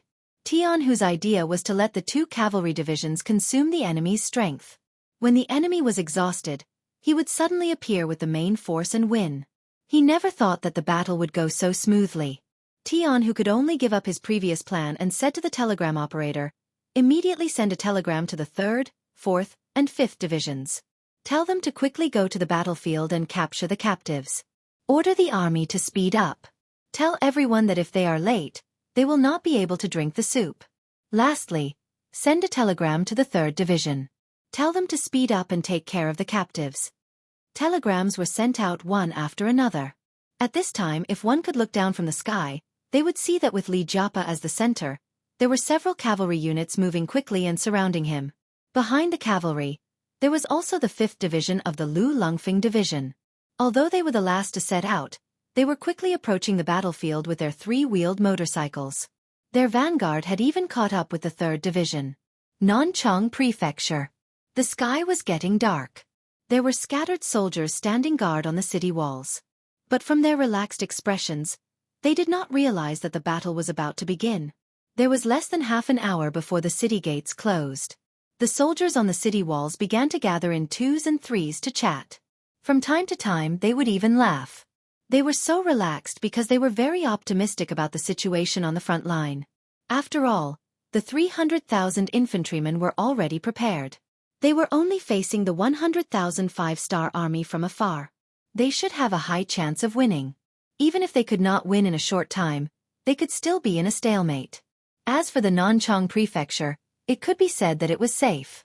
Since that was the case, why was there a need to be so nervous? Not only the soldiers, but even Li Qingzhua, the political envoy of the city, was also holding a banquet for the tyrants in the city. Once the war started, they would need a lot of money and food. There was only one reason why they had gathered these people, and that was to ask them to donate money and get food. Li Qing was very confident in doing this. After all, Xianxia's policies had already spread throughout the southern Ming dynasty.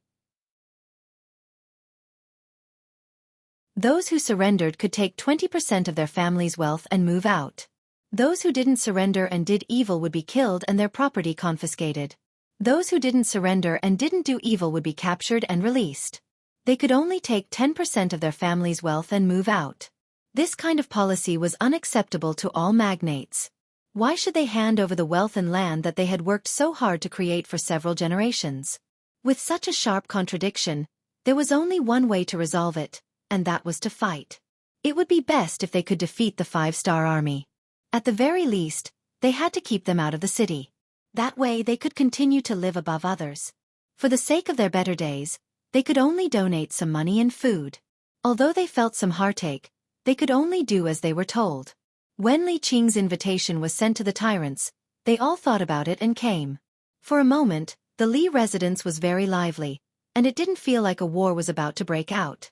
At this moment, outside the city, Taimur and Lu Duo finally arrived with the cavalry before the city gates were closed. Then, they ignored their fatigue and directly attacked Nanchang City. When a large number of cavalry arrived, the southern Ming soldiers guarding the city gate were still confused about what was going on. When they felt the ground beneath their feet tremble, they looked in front of them in shock. When someone with sharp eyes saw that it was a cavalry with a bright red five-star army flag, he couldn't help but shout, "It's the five-star army's cavalry. Quick, quick, close the city gates." At this moment, it was too late to close the city gates. The five-star army's cavalry at the front had already drawn their bows and arrows. After a series of shio shio shio sounds pierced through the air, the southern Ming soldiers who were rushing towards the city gate were shot down to the ground. This frightened the other southern Ming soldiers. These new recruits who had never been on the battlefield and had never seen blood before did not continue to take the risk to close the city gates. They didn't even have the courage to go into the city to report. Instead, they tactfully knelt on the ground, threw down their weapons, and made a gesture of surrender. They were able to do this mostly because the five-star army's appearance was too sudden and ruthless. After all, no one wanted to die, so no one would take the risk. Another reason was that to the commoners, it was the same no matter who ruled over them. The southern Ming dynasty did not treat them well.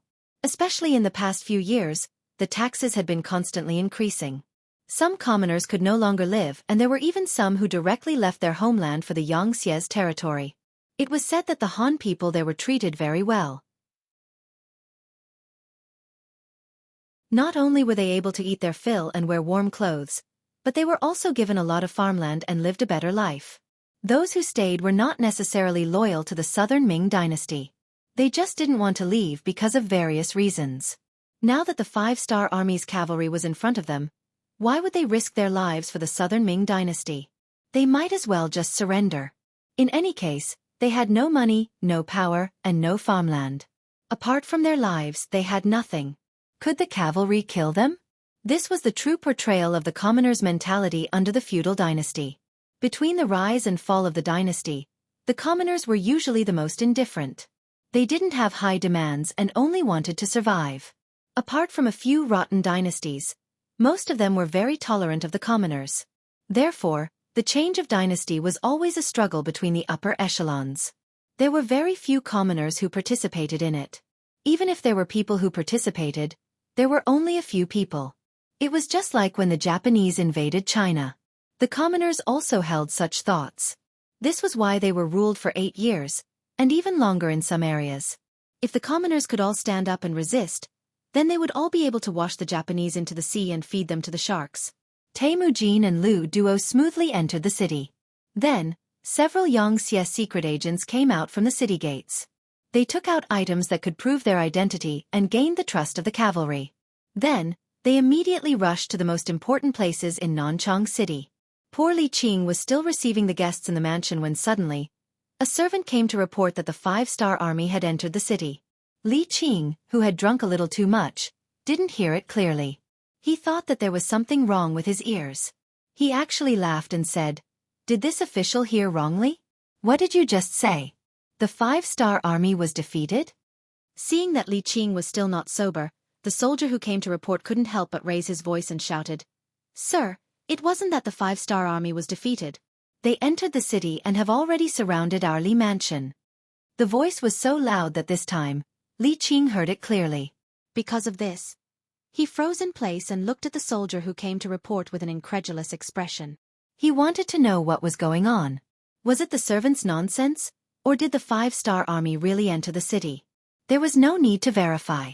There were already sounds of fighting outside the mansion. It was the mansion's soldiers fighting with the 5-star army cavalry. Unfortunately, the battle only lasted for a short period of time before a large number of footsteps could be heard heading towards the residence. Not good. It must be the 5-star army. Quickly run. When the other nobles saw that the situation was bad, they quickly stood up and wanted to rush to the door.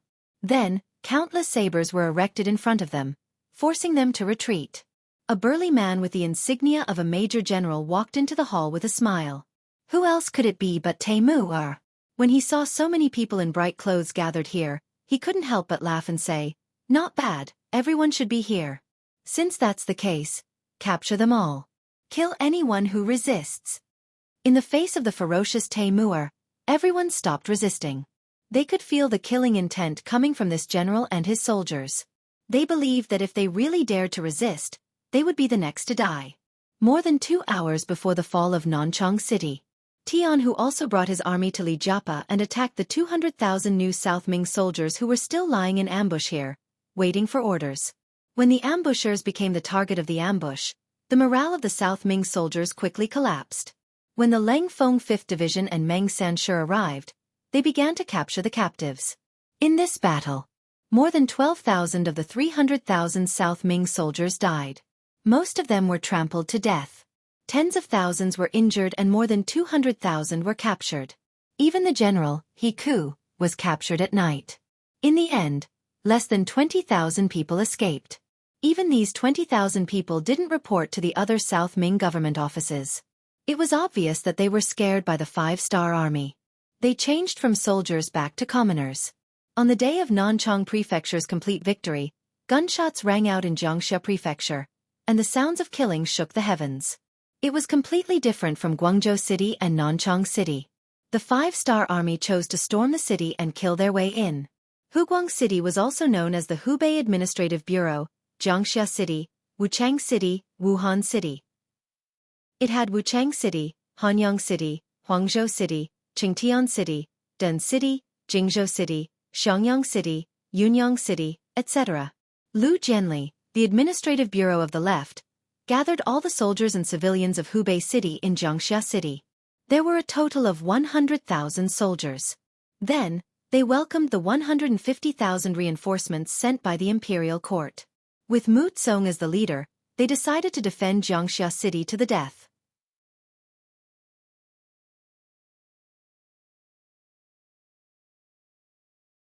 Chapter 1691. The eldest son of the former king of Shiping was chased into the mountains by the 5-star army. He survived by eating rats and ants and escaped to Yingtian Prefecture. Because he had experience fighting against the 5-star army and was the eldest son of the former king of Shiping, there was no problem with his loyalty. He was sent by Zhu Qizhen to guard Xianxia. Mu Tsong didn't look happy at all as he held the 150,000 new imperial soldiers. He knew how powerful the 5-star army was, so he discussed with Sir Lu Jianli to defend the city to the death. Mu Tsong said that they didn't have as many soldiers as the Nanchang Prefecture and Guangzhou Prefecture. They were also new soldiers. If they went out to fight, it would be suicide. It was better to use all of their strength to defend the city. They could hold on for a while longer and even turn the tide. Lu Jianli agreed with the suggestion to defend the city to the death. Xianxia Prefecture immediately started to strengthen the city. All kinds of defensive weapons were also prepared. However, it was useless. When the 5-star army arrived at the city, 100mm caliber field cannons were set up. All of the preparations were in vain. New Army Commander Su He, Lang Feng 4th Division Commander Ling Daqiang, and Meng 2nd Division Commander he discussed and decided to attack Xianxia City. This is the first time the motorcycles are on the battlefield. It's a good opportunity to train the troops. Commander Ling Daqiang seemed to be very proud of this method and laughed. Su He and he didn't need to be mentioned. They both liked to be straightforward. Attacking by force was exactly what they wanted. The field cannons were set up and then the shells were fired. In just half an hour, a hole over 100 meters wide was blasted open on the city walls of Jiangxia Prefecture. Then the cavalry and motorcycles poured in through the hole. This was especially true for the 3-wheeled motorcycle. There was a heavy machine gun mounted on it, and the soldier in the back was holding a light machine gun. With their cooperation, any Southern Ming recruit that entered their sight became a moving target. Bursts of gunshots rang out, and the Southern Ming soldiers fell to the ground one after another. Needless to say, the cavalry relied on the momentum of their horses and brandished their sabers. One by one, heads fell to the ground, and bodies fell to the ground. When the motorcycles and cavalry charged into the city and dealt a heavy blow to the new Southern Ming army, Mu Tsong showed his brave side. He personally led the newly formed inspection team and commanded batch after batch of South Ming New Army to launch a suicidal charge against the 5-star army. When corpses littered the ground and blood flowed like a river, it finally incited a mutiny among the recruits. They turned their spearhead and charged at Mu Tsong and his inspection team. It was a pity that the eldest son of the king of Shiping did not die in the hands of the 5-star army. Instead, he died in the chaos after being slashed countless times. Mu Tsong died in battle and Lu Jianli surrendered. Hubei was settled in one battle and they captured more than 230,000 recruits. One was a smart move, the other was a forceful attack, but the results were both good. When Yang Qindong received the telegrams from Tianhu and Su He, he was naturally pleased. When he issued the commendation, he ordered them to continue to work hard and continue to attack the Southern Ming Empire. He wanted the Southern Ming Empire to be unable to mobilize their troops in time to occupy more territory before the Southern Ming Empire reacted. At the same time, Yang Qindong ordered Yu Mian to take over the territories in Jiangxi and Hubei. At the same time, he arranged for the accompanying officials to take up their posts. Since those places were already Xianxia's territory, they had to be properly protected. As for what to do, the officials who came along were all experienced and knew what to do. After arranging all these, Yang Qindong looked at the Guangzhou prefecture in front of him and felt that it was a bit of an eyesore. Before he could think of a solution, the 3rd Army's commander Wu Shang and 2nd Army's commander Xiao Feng came to him and requested to attack the city. Obviously, they were stimulated by the victory of their brothers. Yang Qindong was naturally gratified by the general's overflowing fighting spirit. He also felt that it was about time. They had already surrounded and bombarded the city for 5 days. It was time to give them a result. From tomorrow onwards, increase the intensity of the bombardment. Also, get the Air Force to distribute leaflets. Tell them that they only have 1 day. If they don't surrender, they will burn the Guangzhou prefecture. The next morning, the weather was fine. After the first round of bombardment, several hot air balloons appeared in the sky above the Guangzhou prefecture. Following that, countless leaflets of various colors fell from the sky and scattered around the city. After the first round of bombardment, there were many more injured people in the Guangzhou prefecture. Compared to the previous 2 days, the bombardment was even more ferocious. The Southern Ming soldiers and civilians in the city clearly understood what it meant to be in an abyss of suffering. Guan hid in a basement dug by a tyrant in the city with a solemn expression. The bombardment outside was so intense that he didn't dare to stay outside any longer. Other than leaving a few soldiers on the city wall to observe the movements of the 5-star army, he usually stayed here. Guan had thought of countless outcomes. He even thought of the five-star army attacking the city. If the city was breached, he would die on the battlefield. However, he didn't think that the five-star army would besiege the city and use cannons to deal with him. Now that the 450,000 soldiers were trapped in the city and couldn't leave, they didn't have an opponent to fight against. This feeling made him feel helpless. Dang dang dang. Someone knocked on the door.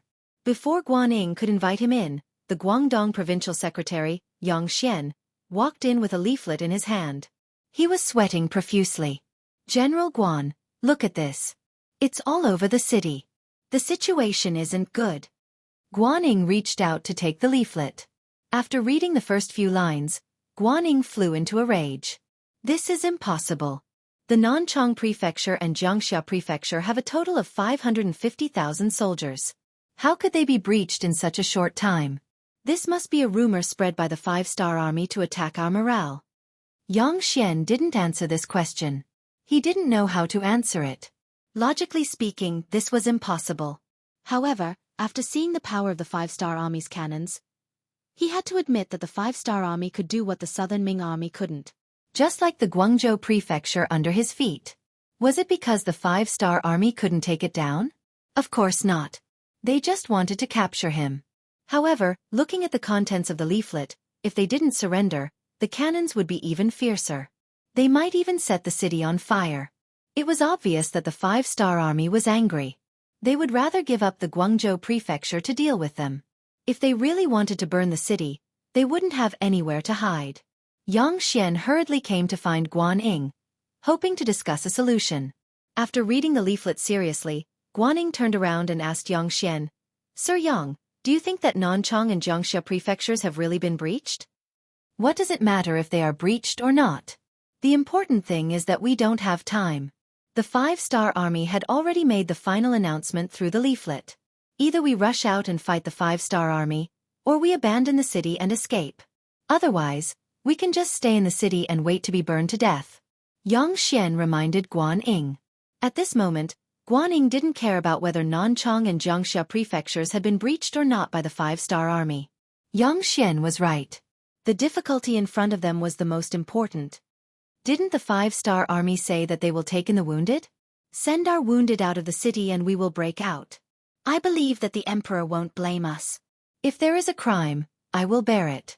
Guan finally thought it through. He wanted to send the wounded out and reduce the burden on the army before breaking out.